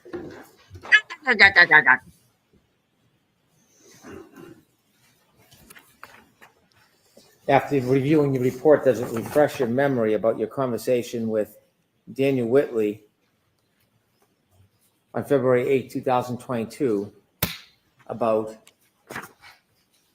statements made by the defendant to him? Yes. And could you share with us what the statements were as related by Mr. Whitley back on February 8, 2022? The statement was, Objection, Your Honor. Again, jurors, this is an offer for the truth that's contained in the statement, simply to show that this information was provided to the police. The defendant made a statement questioning whether Mr. O'Keefe was still alive. And anything about the nature of their disagreement? Mr. O'Keefe and the defendant got into an argument. Talk about leading. As you're learning this information, does it in any Nature way of the shape your disagreement. continued investigation? Yes, it further supports witness statements. It further supports and corroborates information that we're learning. The more information we collect, the stronger the case becomes. Did you interview a person by the name of Anthony Flamate? Yes, I did. And when you spoke to him, do you recall whether he shared any statements that the defendant made to him? Objection. Yes, And do you recall what those statements were? I do have a general recollection of what they were, but I don't want you to guess. Would your report potentially help your memory? yes, it would. May I approach? Yes.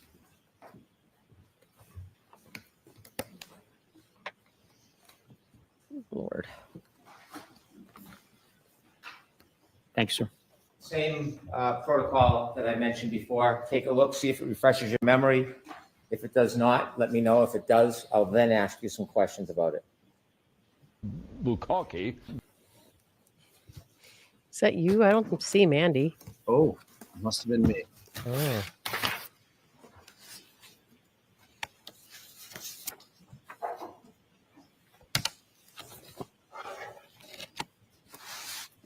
Oh. Man, All right, watch your ears. This clip might be loud. Mama's got the yawn. Finger and point out on this map what I want to know. May I approach, Your Honor? Yes. Well, get to not that Mickey's question on the break.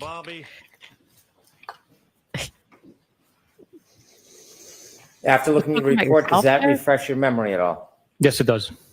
And when you were learning information to shape your investigation, did you consider anything that Anthony Flamati told you? Yes, we did.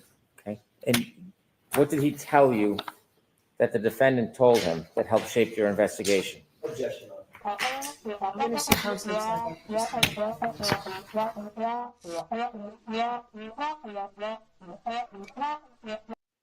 All right. So I think what the issue here is that the defense keeps objecting to it being hearsay, but the judge is letting it in as sort of the counter to the Bowden defense. Well, what else did they know that was important that shaped their investigation? So that's why she's letting this stuff in. Now, Bob, not that Mickey asks, Mm.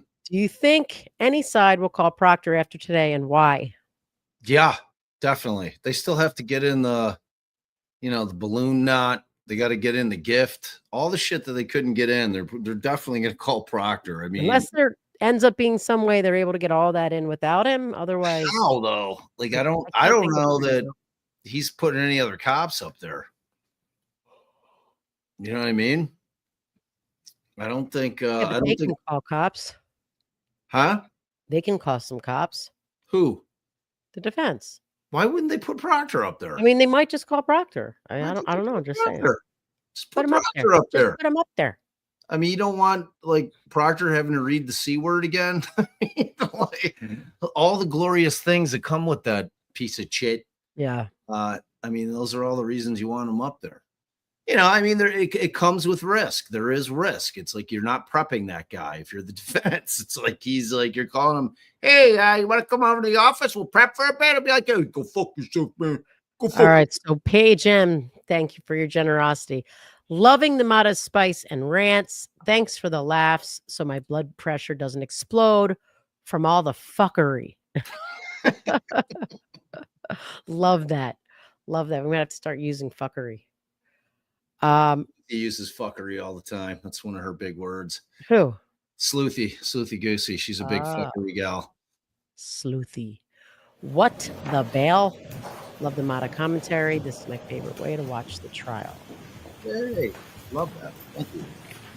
Thank you. Thank you.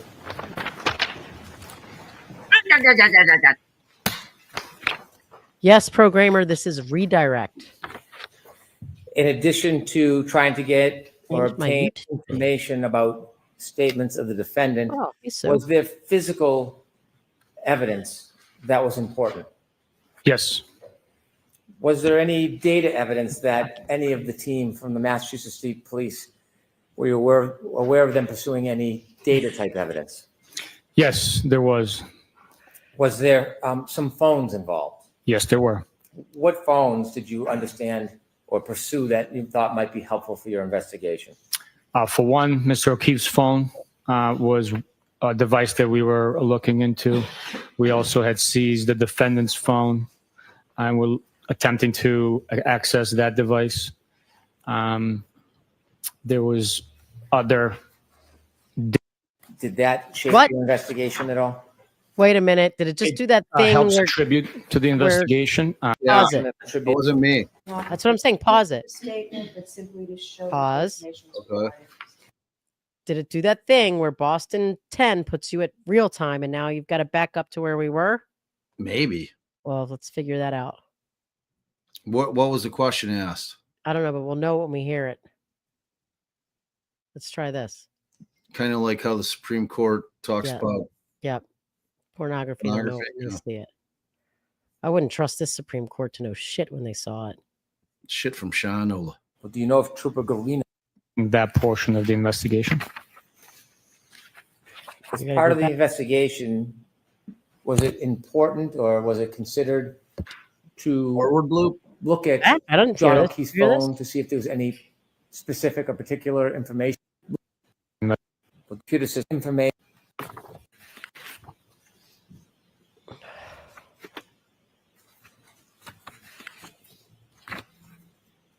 I don't like that happens on Boston 10. Go a couple more to make sure we're. Back?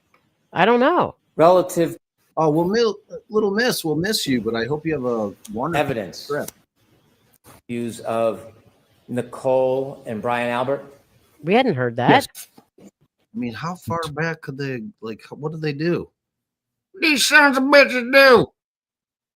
What? Yeah. Now I'm saying fans, babe. I know. What do you want me to tell you? Was this after the bye-bye?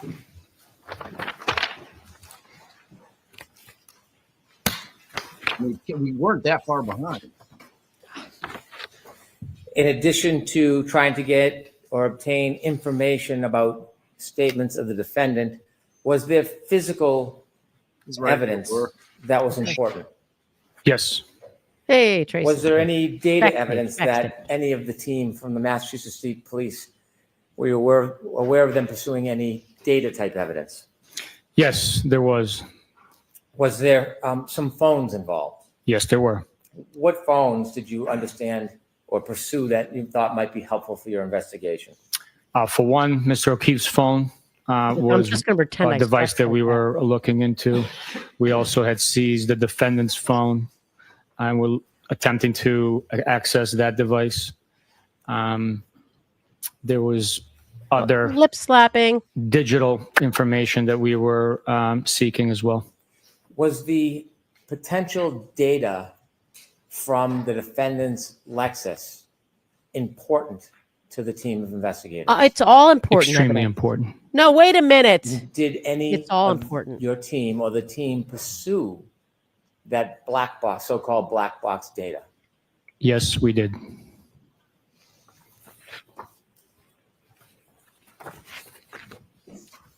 This sounds outside of the scope. Maybe not. It's what he knew at the time. We don't know. What You were asked whether you interviewed or present for interviews of Nicole and Brian Albert. Yes. And after you spoke to them, including and considering all of the prior information you had, was there any evidence that John O'Keefe went into 34 Fairview Road on January 29, 2024? There was not. Oh, Lord.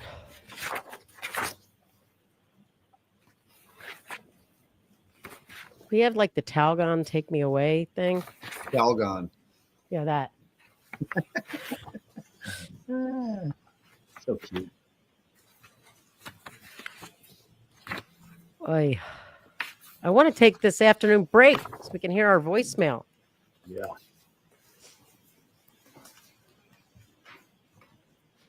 Relative to the information that could be stored in the computer systems on Alexis, do you know which troopers, or do you know if Trooper Garino was involved in any process regarding that?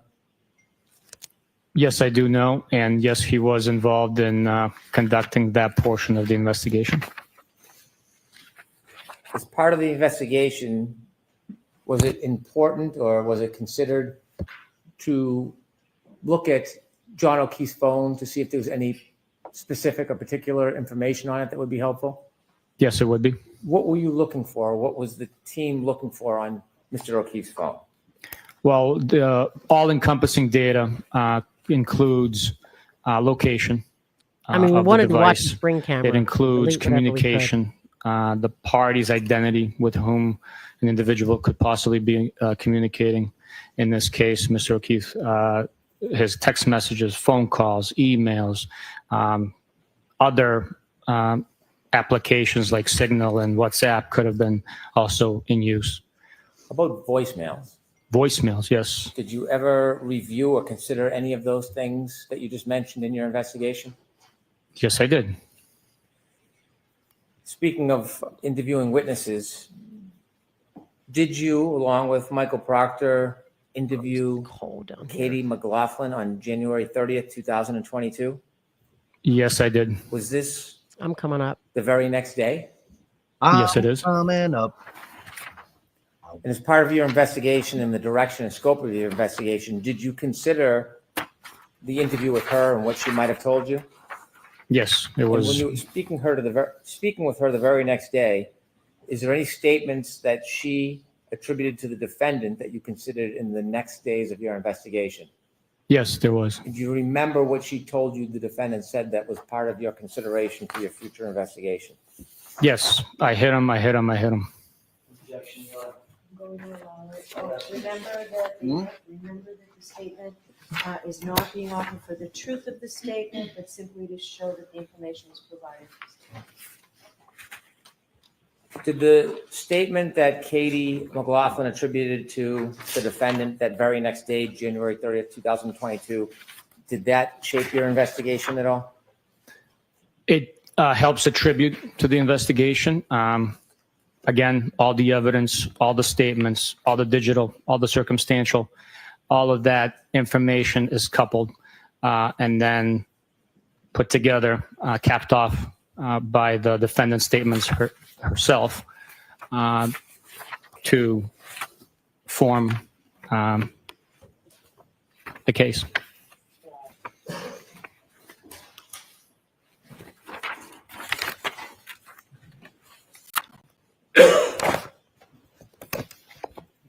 Death There were questions about a plow driver by the name of Brian Loughran.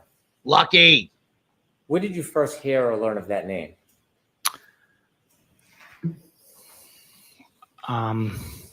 It was quite some time after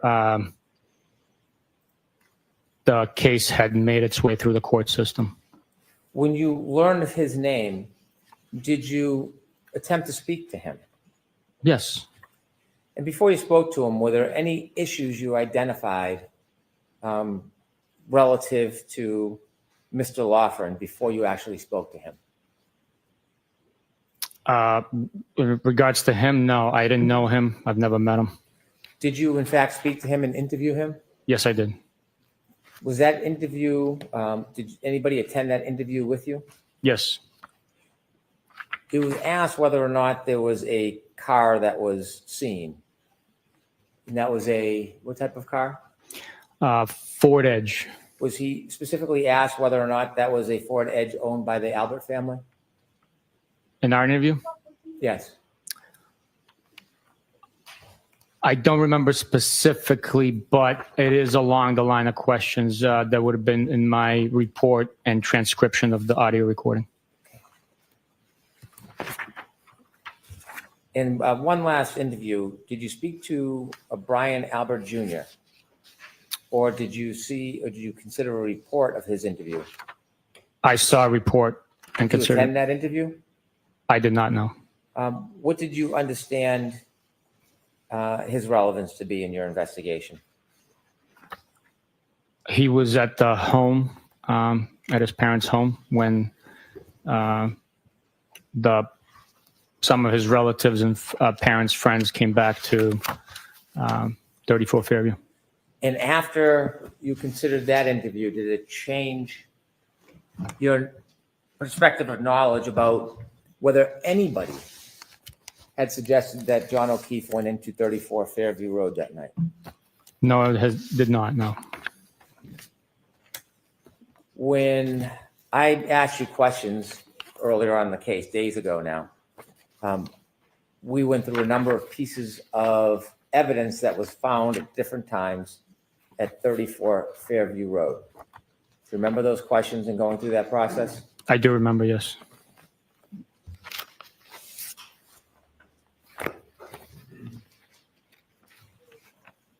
When we went through that process, were there any items that I did not ask you about? Yes, there were. And the items I did not ask you about, were they retrieved or found on different dates? Yes, they did. They were, yes. And the items that I did not ask you about on those different dates, do you remember how many different dates other items were found? I want to say 3 different dates. And on those other items I didn't ask you about, who recovered those items of evidence from 34 Fairview Road? Michael Proctor. Were you with Michael Proctor on any of those 3 dates when he turned in or reported the recovery of other evidence at 34 Fairview Road? I was not, no. And do you understand whether anybody was with him on those 3 dates? Objection. I'll allow that. My understanding that nobody else was with him. And I did not ask you about any of those pieces of evidence? No, you did not, no. On cross-examination, you were asked about those 3 pieces of evidence? Yes, I was. Were you shown what are now exhibits containing pictures and a photograph of the bags in which those items were bagged? Yes, I was. Do you have those physical pieces of evidence? I do. Now I'd like to ask you about those 3 pieces of evidence. Was there evidence produced from February 8th, 2022? There was. Who produced that evidence? That was Michael Proctor who recovered it. And you were not there that date when he recovered the items? I was not, no. I'd ask you to retrieve 7-13, the items that were found on February 8, 2022. Yes, sir. Do you have gloves? I do.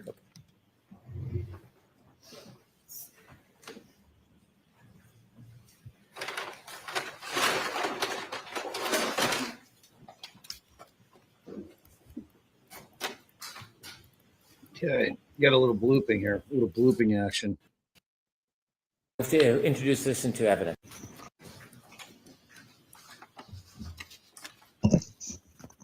Seven 13. All right, move to introduce this into evidence. No objection. 128. Can you describe what is in that bag? And if necessary, you should open it and show it to the jury. The description is 1 large piece of plastic, red in color, 1 small piece of red plastic, and 1 piece of black plastic. I will open it to further show.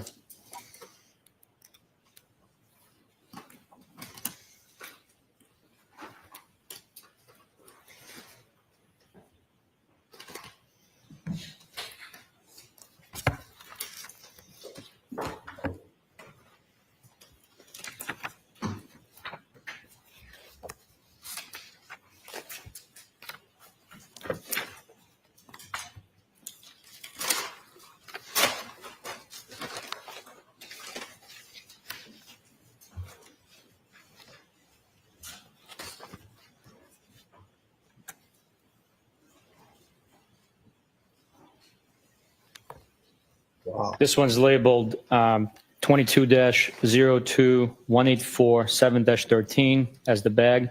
And this is letter number, or a letter labeled A as an alpha.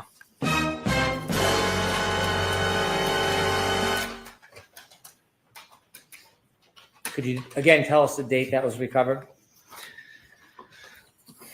This was recovered on February 8th, 2022.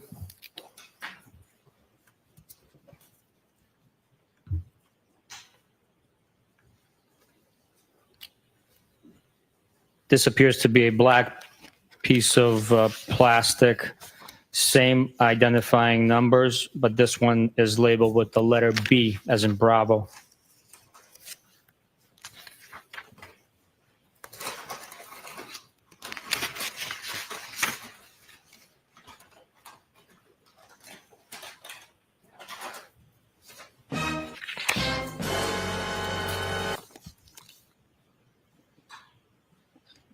Oh, God. This small piece of red plastic is not labeled.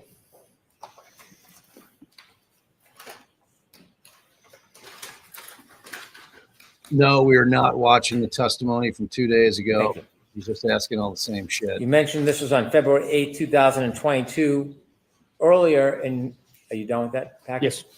Earlier in your testimony, you had shared that you went back to 34 Fairview on February 10th, 2022.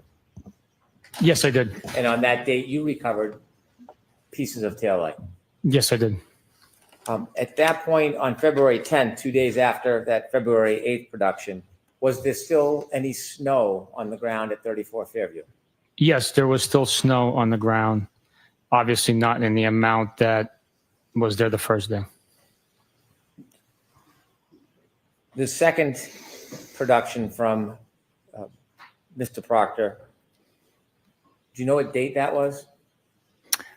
Don't hold me to it. I want to say the 11th of February. And did you bring 7-14 and 7-15 with you? Yes, I did. Could you produce those, please?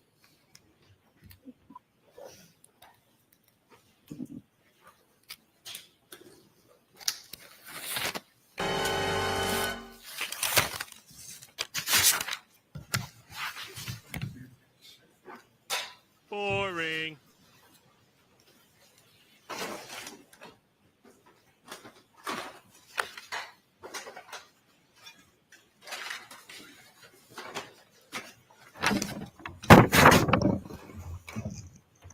Let's take one at a time, please. 7-14 and 7-15. Let's start with 7-14. I'd like to move that into evidence, please. No objection.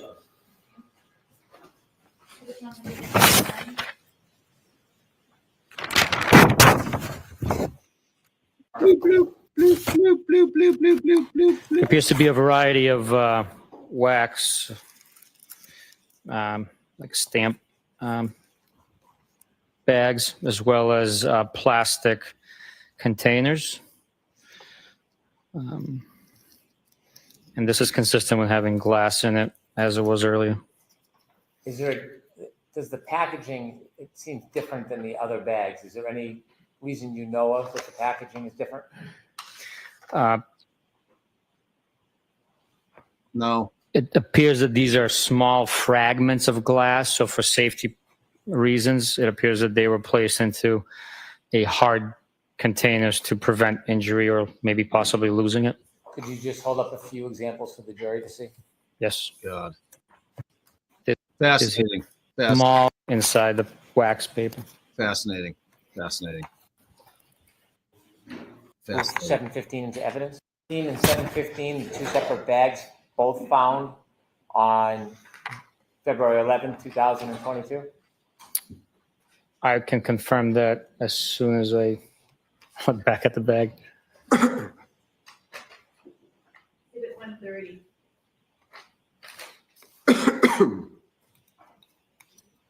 Got that.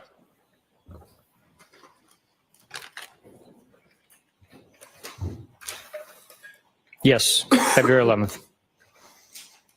If you could open that and show the jury. Yes, sir. Oh my God. This item is labeled with the same limbs number, 7-15, and the letter A, Fascinating. Fascinating. plastic, that are taped together. The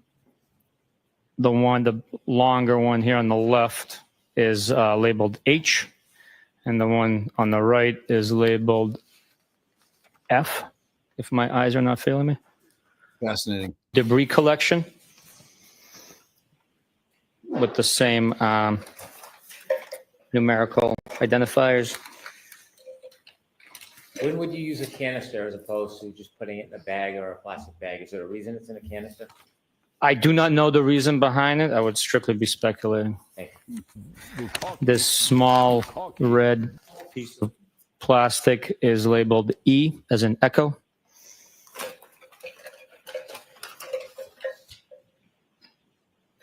There are more small pieces of that, similar to that size that I just showed, but Very well. If you can rebag that. Found pieces of taillight at 34 Fairview, where you mentioned there was 3 different days where Mr. Proctor found pieces of taillight at 34 Fairview. I'd like to go to that last day. that would be the 18th, I believe, of February. Do you have a bag? I do. Could you produce it, please?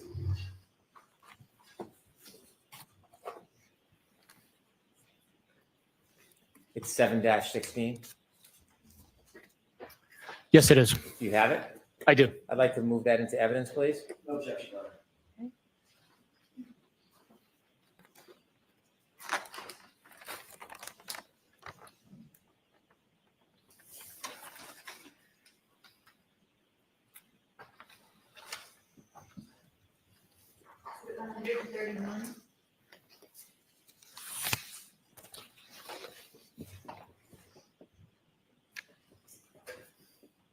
Thank you.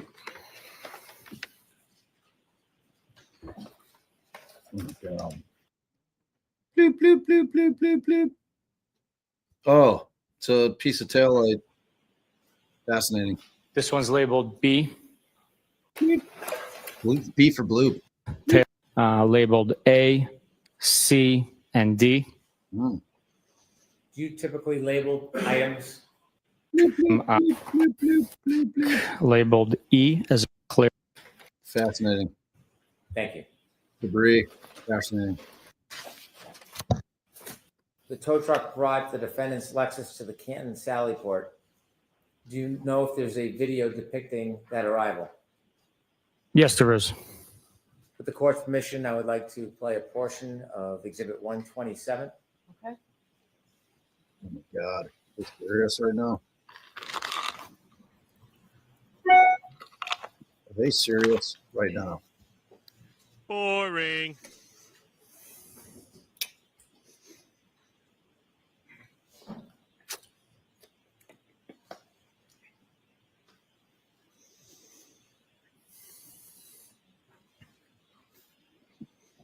God.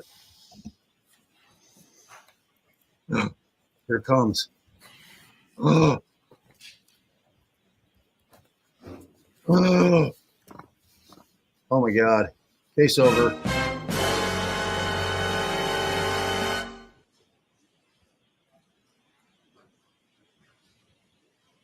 Wow.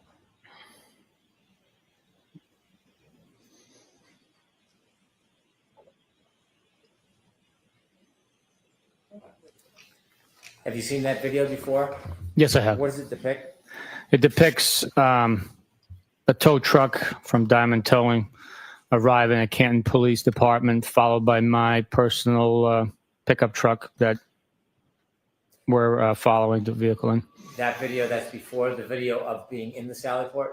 Yes, it is.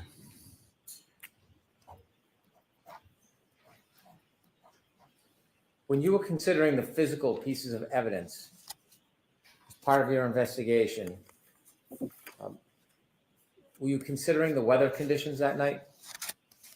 Yes. When you were evaluating pieces of physical evidence that were found at 34 Fairview, were you making any assessment about their location or depth or closeness to the ground when you were evaluating them? Yes. And why were you considering the closeness of items to the ground? Well, common sense will dictate that if a item is found on the grass and there's snow covering it, that it would have to have been placed prior to the snow accumulating. If an item is shoved into the snow, it will be exposed as the snow melts prior to it reaching the ground level. Fascinating. I'm going to ask you to, with the court's assistant, retrieve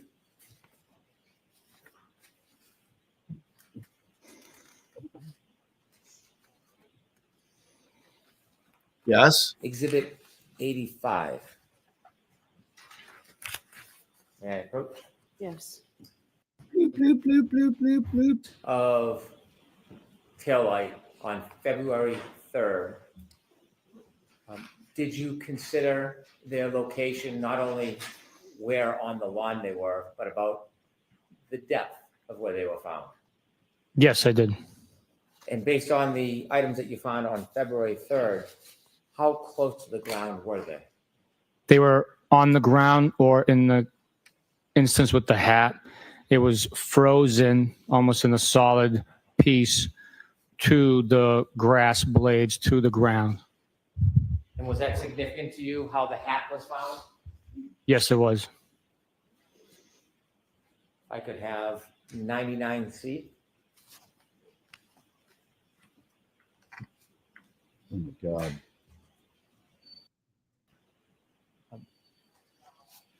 Beneath the hat on the left side next to the ruler, what do you see?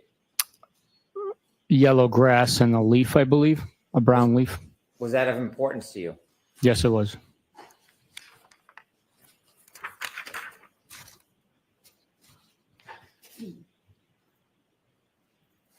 I may approach, Your Honor. Yes. Down, please. Oh my God. Let's put Yes, this sir. back on. Oh my God. Here's the pants again. Can you look at the back of the pants, please?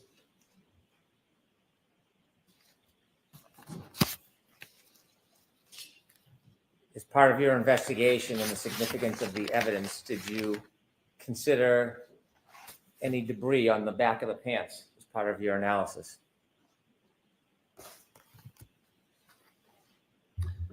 Yes, the grass stains on the left, Objection. the appearance of the Go ahead, I'm sorry.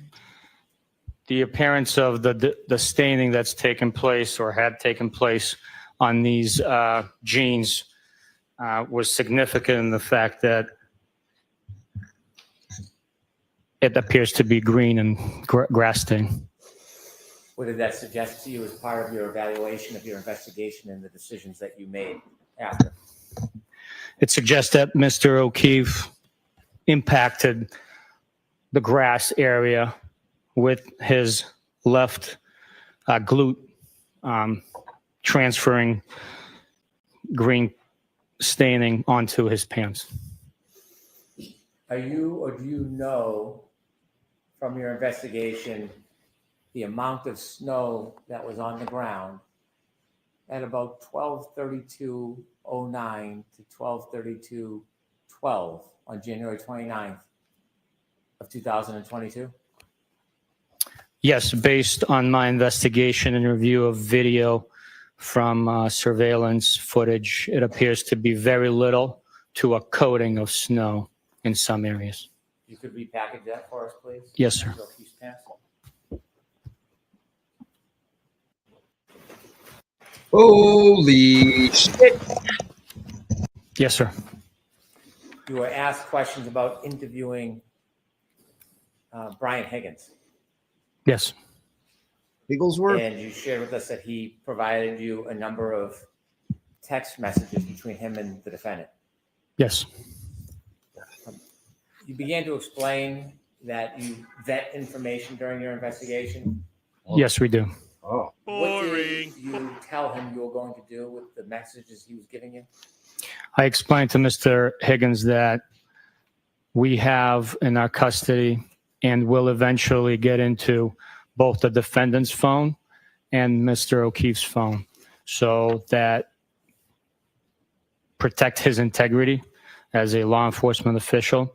I told him that the information he was providing better be true and accurate, or else he would suffer the consequences of the ulterior. Did you in fact vet what he gave you? Yes. And before you vetted it, did he make any changes, additions, or subtractions from that information? No, he did not. And when you vetted that information, was there anything different from the alternative source, that being the defendant's phone, from his phone? Not that I noticed, no. You know, that exhibit or that document has been marked for identification. I'd like to introduce it as an exhibit.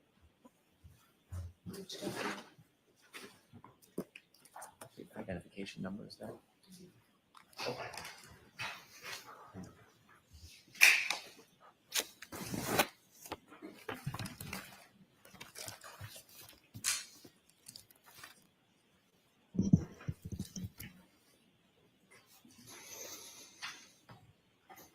My apologies. I'll need to look. I don't know the number offhand.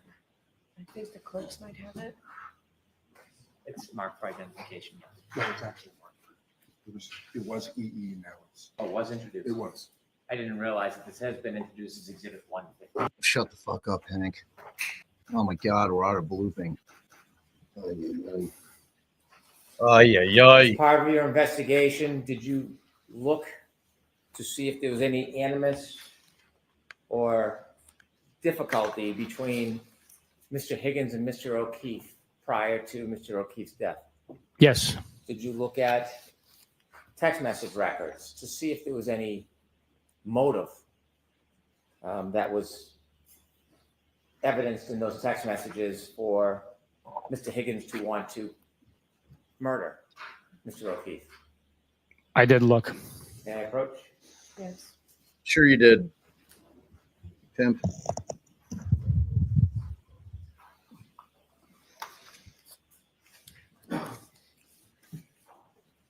I handed you a document. Do you recognize that package of materials? Oh my God, I can't bloop. Yes, I do. And what is it? It's the extraction printed out from Brian Higgins' phone, dated 2/3, meaning February 3rd, 2022. And it is a conversation between the defendant and Mr. Higgins. Does it extend a number of different dates? Yes, it does. Did you look through those conversations or text messages to identify whether there was any animus or motive? Yes, I did. I'd move to introduce those documents as the next exhibit. No objection, Your Honor. Did you find any? Hold on. Is it 132? Thank you. Trooper Buchanan, did you find any evidence in the conversation? Hold on, I'm sorry. Proceed.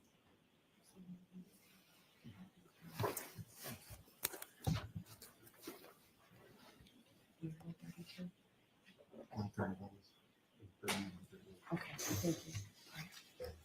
Sorry, go ahead. My apologies. No, that's okay.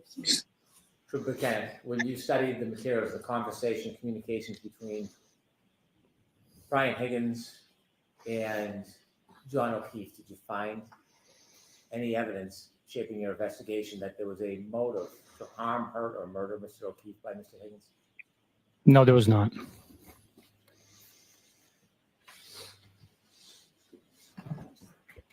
I have no further questions at this time. Oh, God. Thank you, Your Honor. Well, there's going to be a recross. Sure.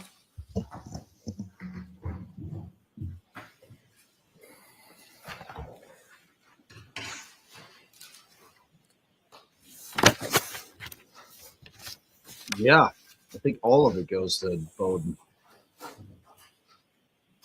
You were just asked about Brian Higgins in your interview with Brian Higgins. Where did that take place? In Sharon at an attorney's office. At his lawyer's house, correct? I'm not sure if he resides there, but it was an office. With his lawyer present, correct? Did Yes. you find that unusual? Objection. Sustained. What? He wasn't under arrest, correct? No. You hadn't read him his rights. No need to know. No need to, because he wasn't in custody, right? Correct. He was just a witness in a case that you're investigating. That's correct. But he asked that you interview him in his lawyer's presence. Correct. Yes. That's suspicious. You were asked about any evidence of Brian Higgins having a motive to murder John O'Keefe just a few minutes ago by Mr. Brennan, right? Yes. And you said, no, I didn't find a motive that Brian Higgins would want to murder John O'Keefe. Is that right? That's right. What about a motive to confront him? Oh. About a girl he was interested in. See Oh. that? Tasty. I believe the text messages speak for themselves. Yes, Everybody they do. heard me read them out loud. Yep, Fucking the text messages do, but I'm asking you.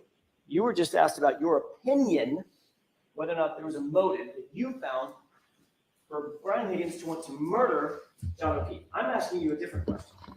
Did you, in your mind, in your opinion, after having read those texts, find a motive for Brian Higgins to perhaps want to confront John O'Keefe because of jealousy? If you're asking for my opinion is that he would need to confront Mr. O'Keefe.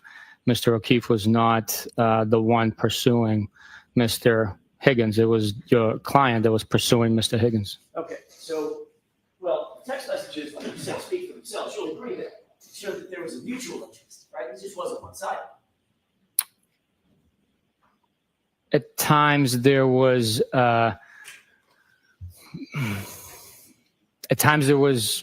flattering text messages from both sides, but your client reached out to him first. Right. I mean, somebody's got to reach out, right? Everybody's got to reach out to somebody. First, someone's got to do it first, right? Well, it depends. Doesn't mean that there's not mutual affection for one another. Is that right? Or at least perceived mutual affection. I don't understand the question. Did you see in those text messages, in your mind, a motive that might lead to jealousy on the part of Brian Higgins? No, I think Brian Higgins was pretty clear in his request for explanation of what the defendant wanted out of this, and stated that he's friends with Mr. O'Keefe. So he wanted clarity from the defendant about what was going on. Actually, sorry, go ahead. I didn't read it to be that he was jealous as I sit here thinking back on the content. What about after drinking Jameson and ginger all night long and sending a text that said, well? Objection. I think it was more like, well. Might that change things?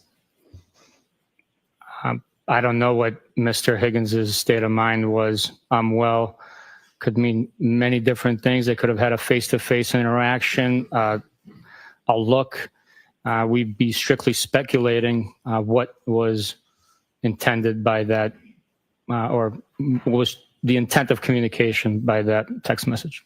After weeks of communicating with Ms. Reed in a romantic manner, and then seeing her walk in the door with John O'Keefe and sending the text message, well, after having been intoxicated, you see that, detective, as an investigator, as a reasonable, objective investigator, as a possible scenario for Brian Higgins to be jealous about John O'Keefe. There's a possibility there, but I didn't see it. Did you explore that possibility when you got all these text messages? We did not follow up on that aspect based on the totality of the entire investigation. Did you pull the tape at the waterfall and review the tape as we did here in court? That happened, yes. Okay.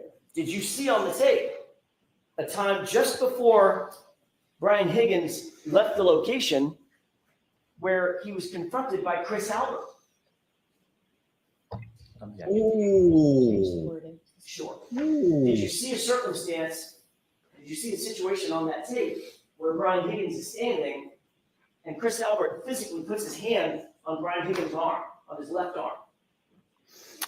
I don't have a specific memory of that. Hey, you need to calm the fuck down. On that tape where Brian Higgins pulled his arm away and looked past Chris Albert over toward the bar, which is where John O'Keefe was standing. Hey, I do remember you pointing that out, but we couldn't tell him who exactly he was looking at based on the video. Did you see a circumstance in which Brian Higgins then put his hand on his forehead and began rubbing his forehead like this? I don't have a memory of that. Did you see a circumstance in which he then motioned over toward that side of the bar with his left hand? That I remember, yes. Did that seem realistic to you? Let me ask it a different way. Did that seem to you as a reasonable interpretation? Hey, come on outside. Or come here. Very reasonable, since they've been invited to 34 Fairview.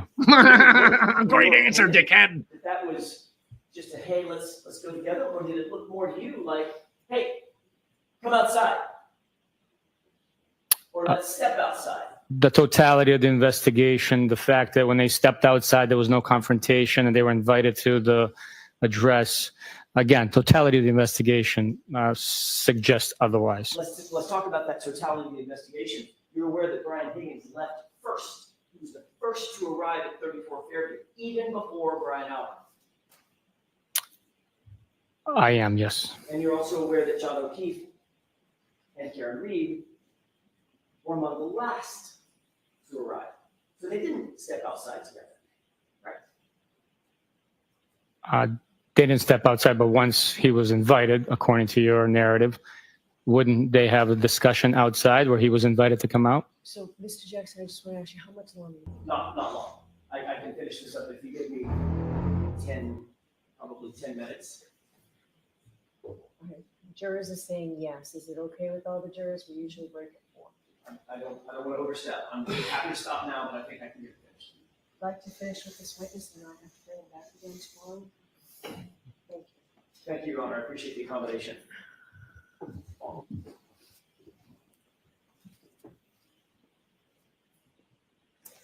You're aware that, according to the tape, John O'Keefe left about 10 minutes after Brian Higgins, or so. I'll take your word for it. Okay.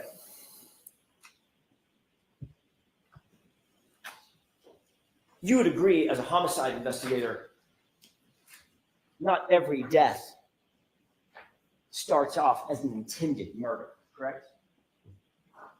I will agree to that. Sometimes a fight could go wrong, and you intend to fight and duke it out. Something goes wrong, something goes south, someone dies, correct? Objection. Is that something that it's beyond the scope? So move along.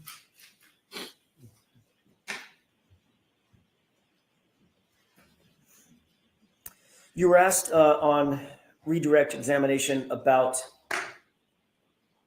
taillight pieces that were found by the CERT team.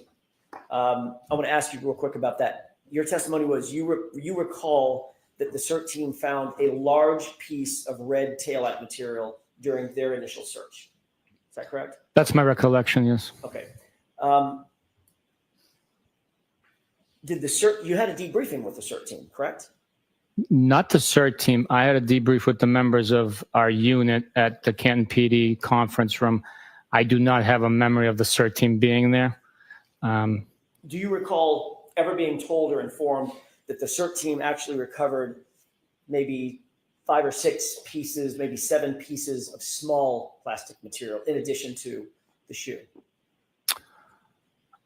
As opposed to a large piece of red taillight? The memory that stands out to me that I have is that there was a large piece of plastic recovered. It wasn't a shard. It was significant enough that, shown on the photograph taken by Detective Lieutenant Tully. And do you recall that the CERT team, or were you ever informed that the CERT team found those, according to the CERT team, within inches of one another, within about a 2-foot square radius? I don't have a memory of where they found them exactly. I wasn't there. Okay. You were asked about the taillight. You were shown a photograph of the taillight where almost the entirety of that lens material is missing, gone, correct? Yes. And you remember talking to Jenny McCabe originally, interviewing her within days of this incident happening, correct? It was the 29th we As a matter interviewed. of fact, the day. That day, yes. Do you remember her saying that the taillight was cracked/broken? She communicated that over the phone to Michael Proctor, which was then documented later on in the interview report Okay. from In that earlier. I'm sorry, go ahead. And it was documented within the interview report. Okay. And in that interview report, it doesn't say the entire lens cap of that taillight is gone, correct? Correct. The report does not say that, no. And she didn't describe that, did she? I don't know what she described to Michael Proctor over the phone. You pulled out a pair of jeans belonging to Mr. O'Keefe just a second ago, Yes. and you noted that on his, what would be his left rear pocket, there was a stain. Yes. You said that was an apparent grass stain, and it was green. Based on my observation here holding them, that's what it appeared. Yes. Maybe dirt, maybe other substances. That was my question. Did you seek to analyze what that discoloration was from, or have caused that to be analyzed by the crime lab or anybody else? The genes were processed. I don't know what their protocol is to analyze it. They process those genes. There's pieces missing from cuttings and stuff like that. Understood. So as you sit here, you have no evidence at all that those are grass stains, correct? Strictly my experience of knowing grass stains and observing it. Could be dirt, Could be. could be oil or grease. I don't know about that, but They look brown. Stains look brown, doesn't it? Browntown? there's different parts of the stain. Some has brown, some has green, different parts of it. Could you get, in your experience, stains on the back of pants from being dragged? Ooh. I've never dragged anybody, so from my experience, I jerk can't off. tell you. I didn't ask you if you've Serious. ever dragged anybody. You've never murdered anybody either, but you're a homicide investigator, right? Wow. Bye, little Get miss. those stains from being dragged. It's just a common sense question. My common sense dictates that it was not a drag, a mark, because it would have linear characterizations, and it would be both buttocks that are engaged in contact with the ground while being dragged. Or if he was being dragged and he had something in his pocket, or being dragged at an angle. Being dragged through a crease spot. Or by one leg. Jerk off. Again, my opinion, common sense dictates it was not the case. But you certainly didn't take any action to investigate forensically what those stains actually were. I did not know. By the way, can you lose a shoe from being dragged? Oh. Oh. It depends. I guess you can, depending on how loose it is. Yeah. Slip right off your foot.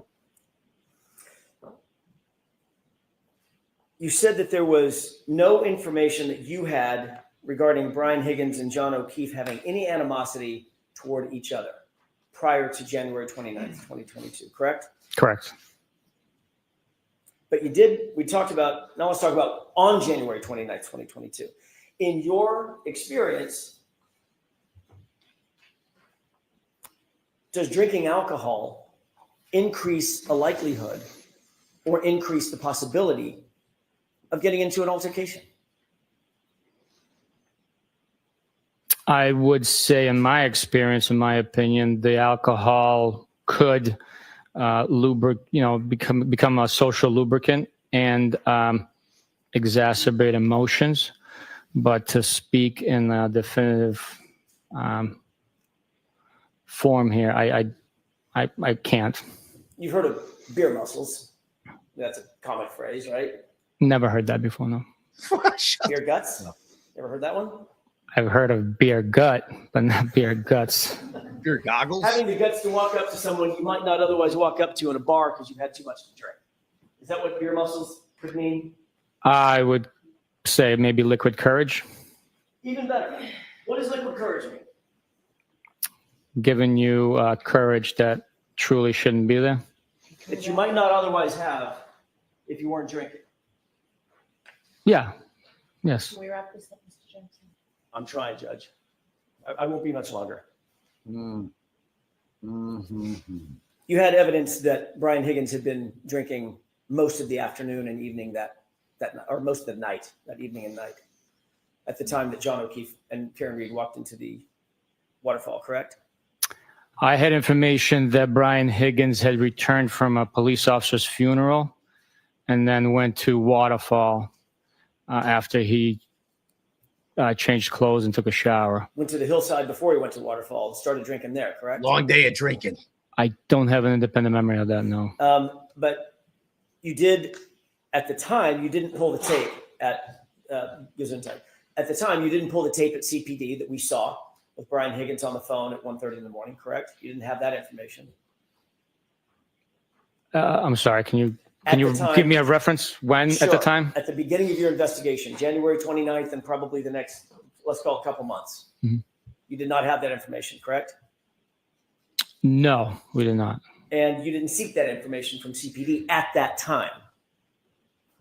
No, I had no information that he went there. Okay? And you didn't extract his phone, correct? That's correct. And finally, you indicated that you were asked on redirect examination, did you have any evidence that John actually went into the home?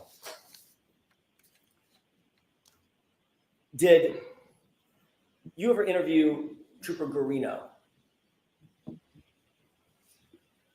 during the course of your investigation at any time? Interview him? Talk to him No. about his extraction of John O'Keefe's phone and any of the data that came off of his phone. No. You did not realize that Trooper Guarino had information that John O'Keefe took 36 steps covering a distance of some 84 feet that would have placed Mr. O'Keefe inside the residence at 12:32:16. Objection. Did you have any information from Trooper Guarino about steps that were logged on Mr. O'Keefe's phone? No, I did not. Is that it, Mr. Jackson? You said finally, that's what I'm wondering. May I have just a moment? Yes. I'm trying to wrap this up. I only have a couple more things, but I may be able to finish it with one question. Smoocher. As you sit here now, are you aware of whether or not there's evidence that John O'Keefe, the phone describes John O'Keefe's phone taking 36 steps, covering a distance of about 84 feet at 12:32:16 on the morning of January 29th, 2022? Objection. Can you answer that? Are you aware of that? I am not, Your Honor. So the answer is, The answer was, No, I'm not aware of that. all right. All right. Trace, I appreciate you staying late. So Trooper Lieutenant, you do not have to reach out. Thank you, Your Honor. So Thank you. folks, those same cautions, please do not discuss this case with anyone. Don't do any independent research or investigation into this case. If you happen to see, hear, or read anything about this case, please disregard it and let us know, and be careful with your social media use. Well, Proceed to- come on, dude. Collapsed on me. So it's- Would have died, Eric.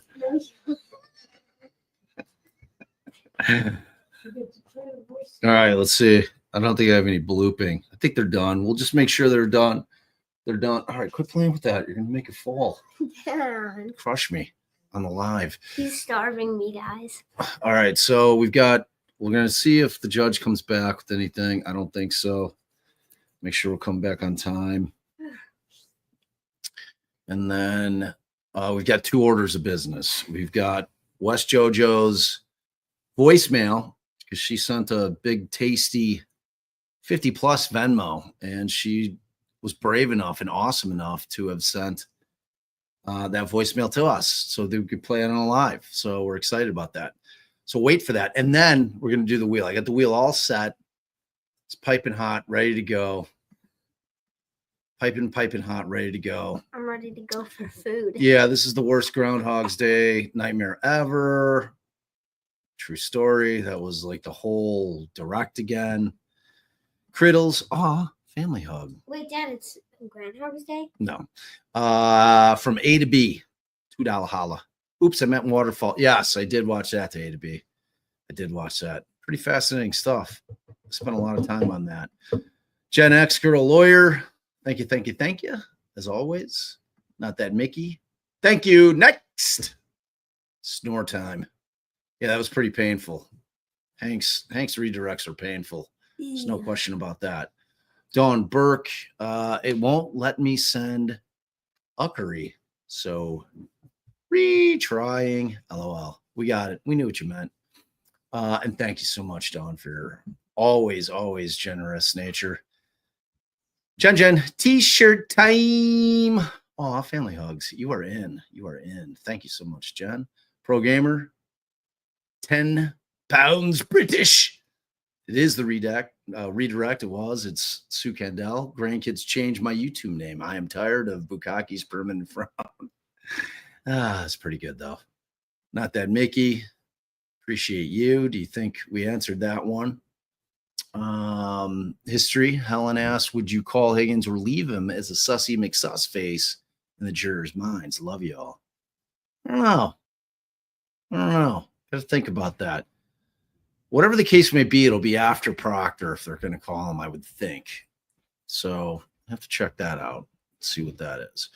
Pro Gamer came back. Is the jury listening? Yep. So we answered that. That was definitely in front of the jury. Jane H, please ask AJ. Asked, did they take pics of the SUV in Dighton? Yeah, that would have been a nice question. I don't remember him hearing that. I was hoping he was going to ask that on a recross, but, he had the heat from Judge Bev to get done. So he probably had to skim some questions that he might have otherwise asked. Plus, I think we had all seen enough Bukkake, right? I mean, seriously. Fire truck again, Don Burke, $10 holla. Appreciate you. Schmooby cakes. Aw, family hug. Welcome.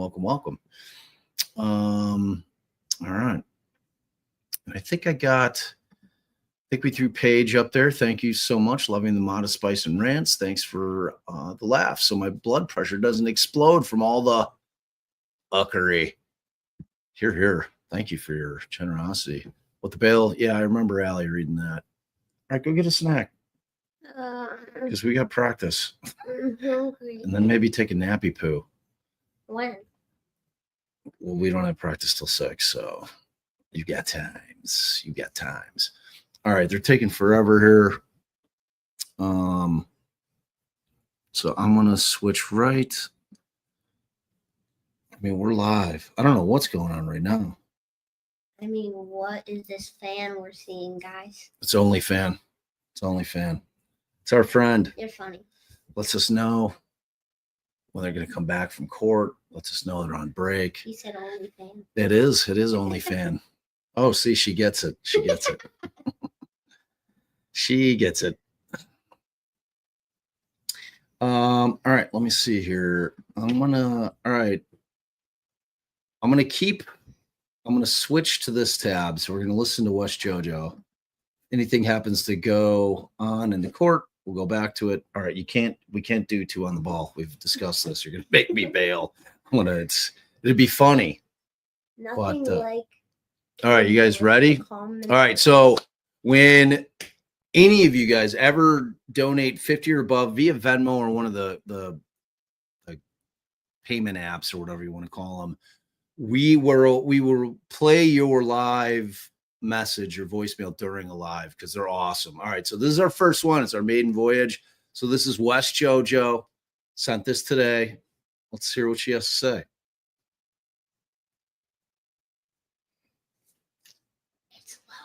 It's loading.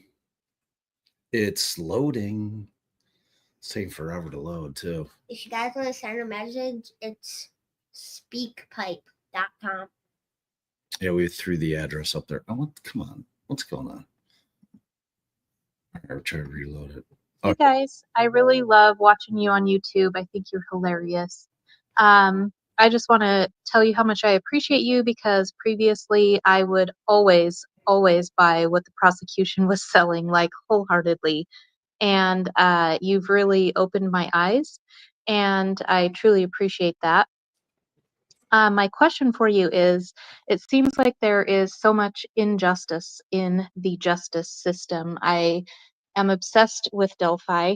I am so unclear on what happened there, and I feel like that is, the definition of reasonable doubt.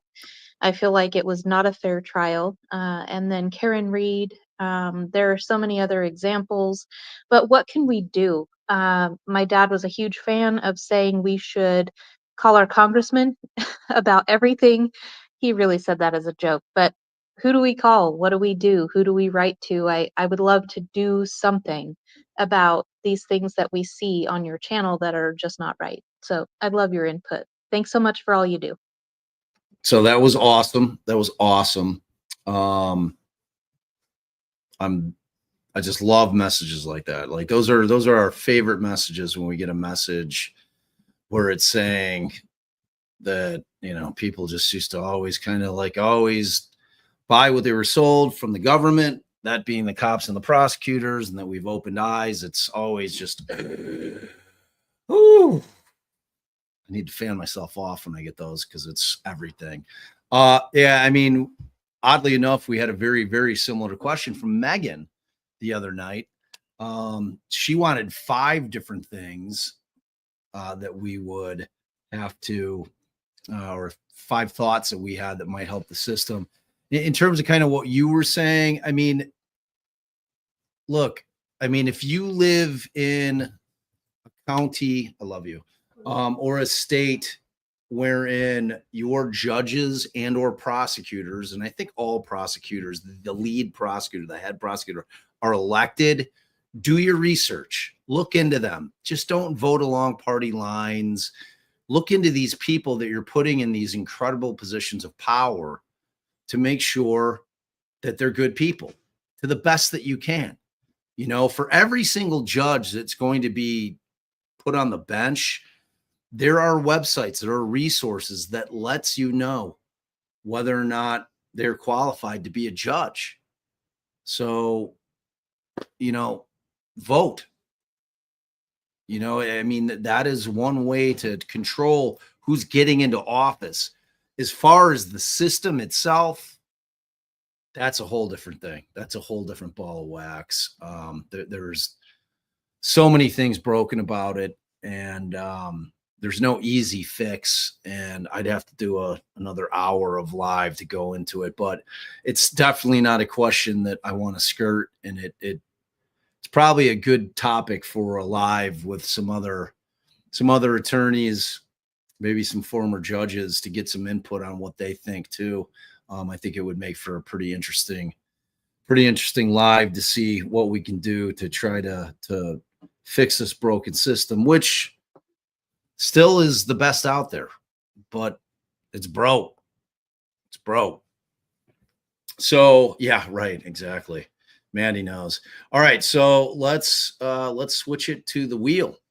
Got a big wheel, keep on burning. Proud Mary, keep on turning.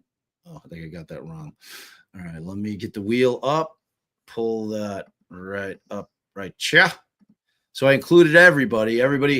For those that were super generous today, they got their name on there multiple times. So, they have a better chance of winning. That's facts. Oddly enough, I've never had what's that?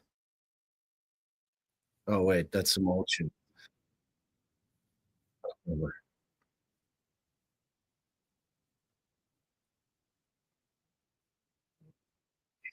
I don't even know where that's coming. Can you guys?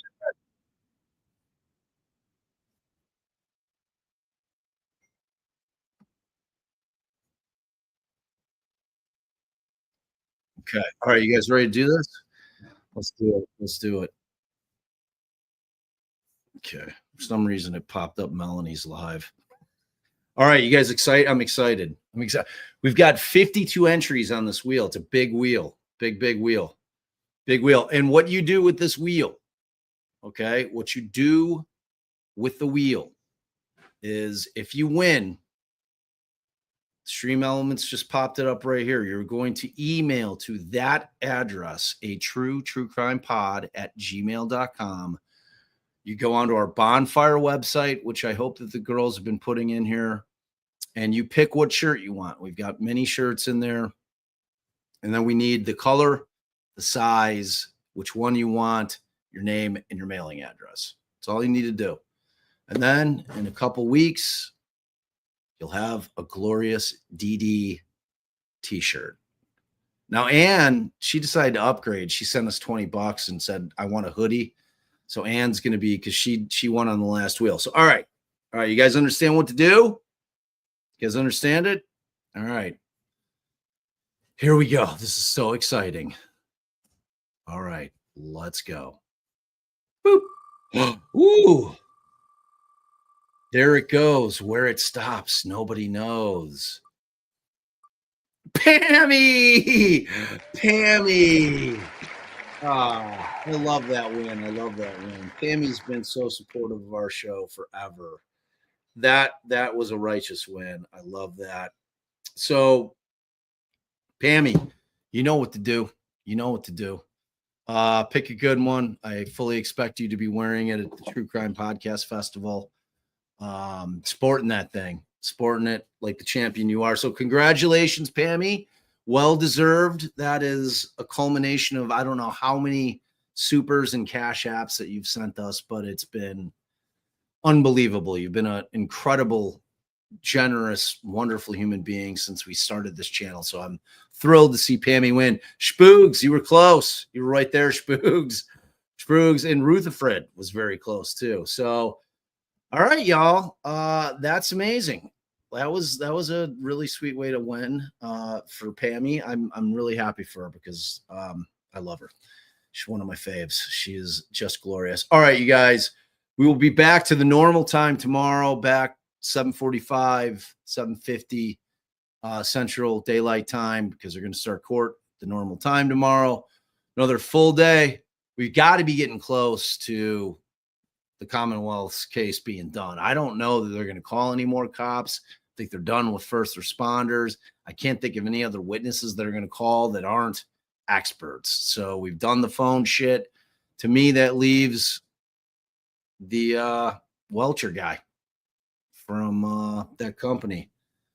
Aperture, I think is the name of it, or I think that's it, who's going to come in with his theory of what happened. So I'm super excited about tomorrow. Should be another glorious day, except when Hank's up, then it'll be very boring, but we'll survive through it together because you guys are amazing. Because without y'all, I'm just an old man. Oh, and my napping wife says she loves you guys too. Because without y'all, I'm just an old man talking about a lot of cases. See you tomorrow.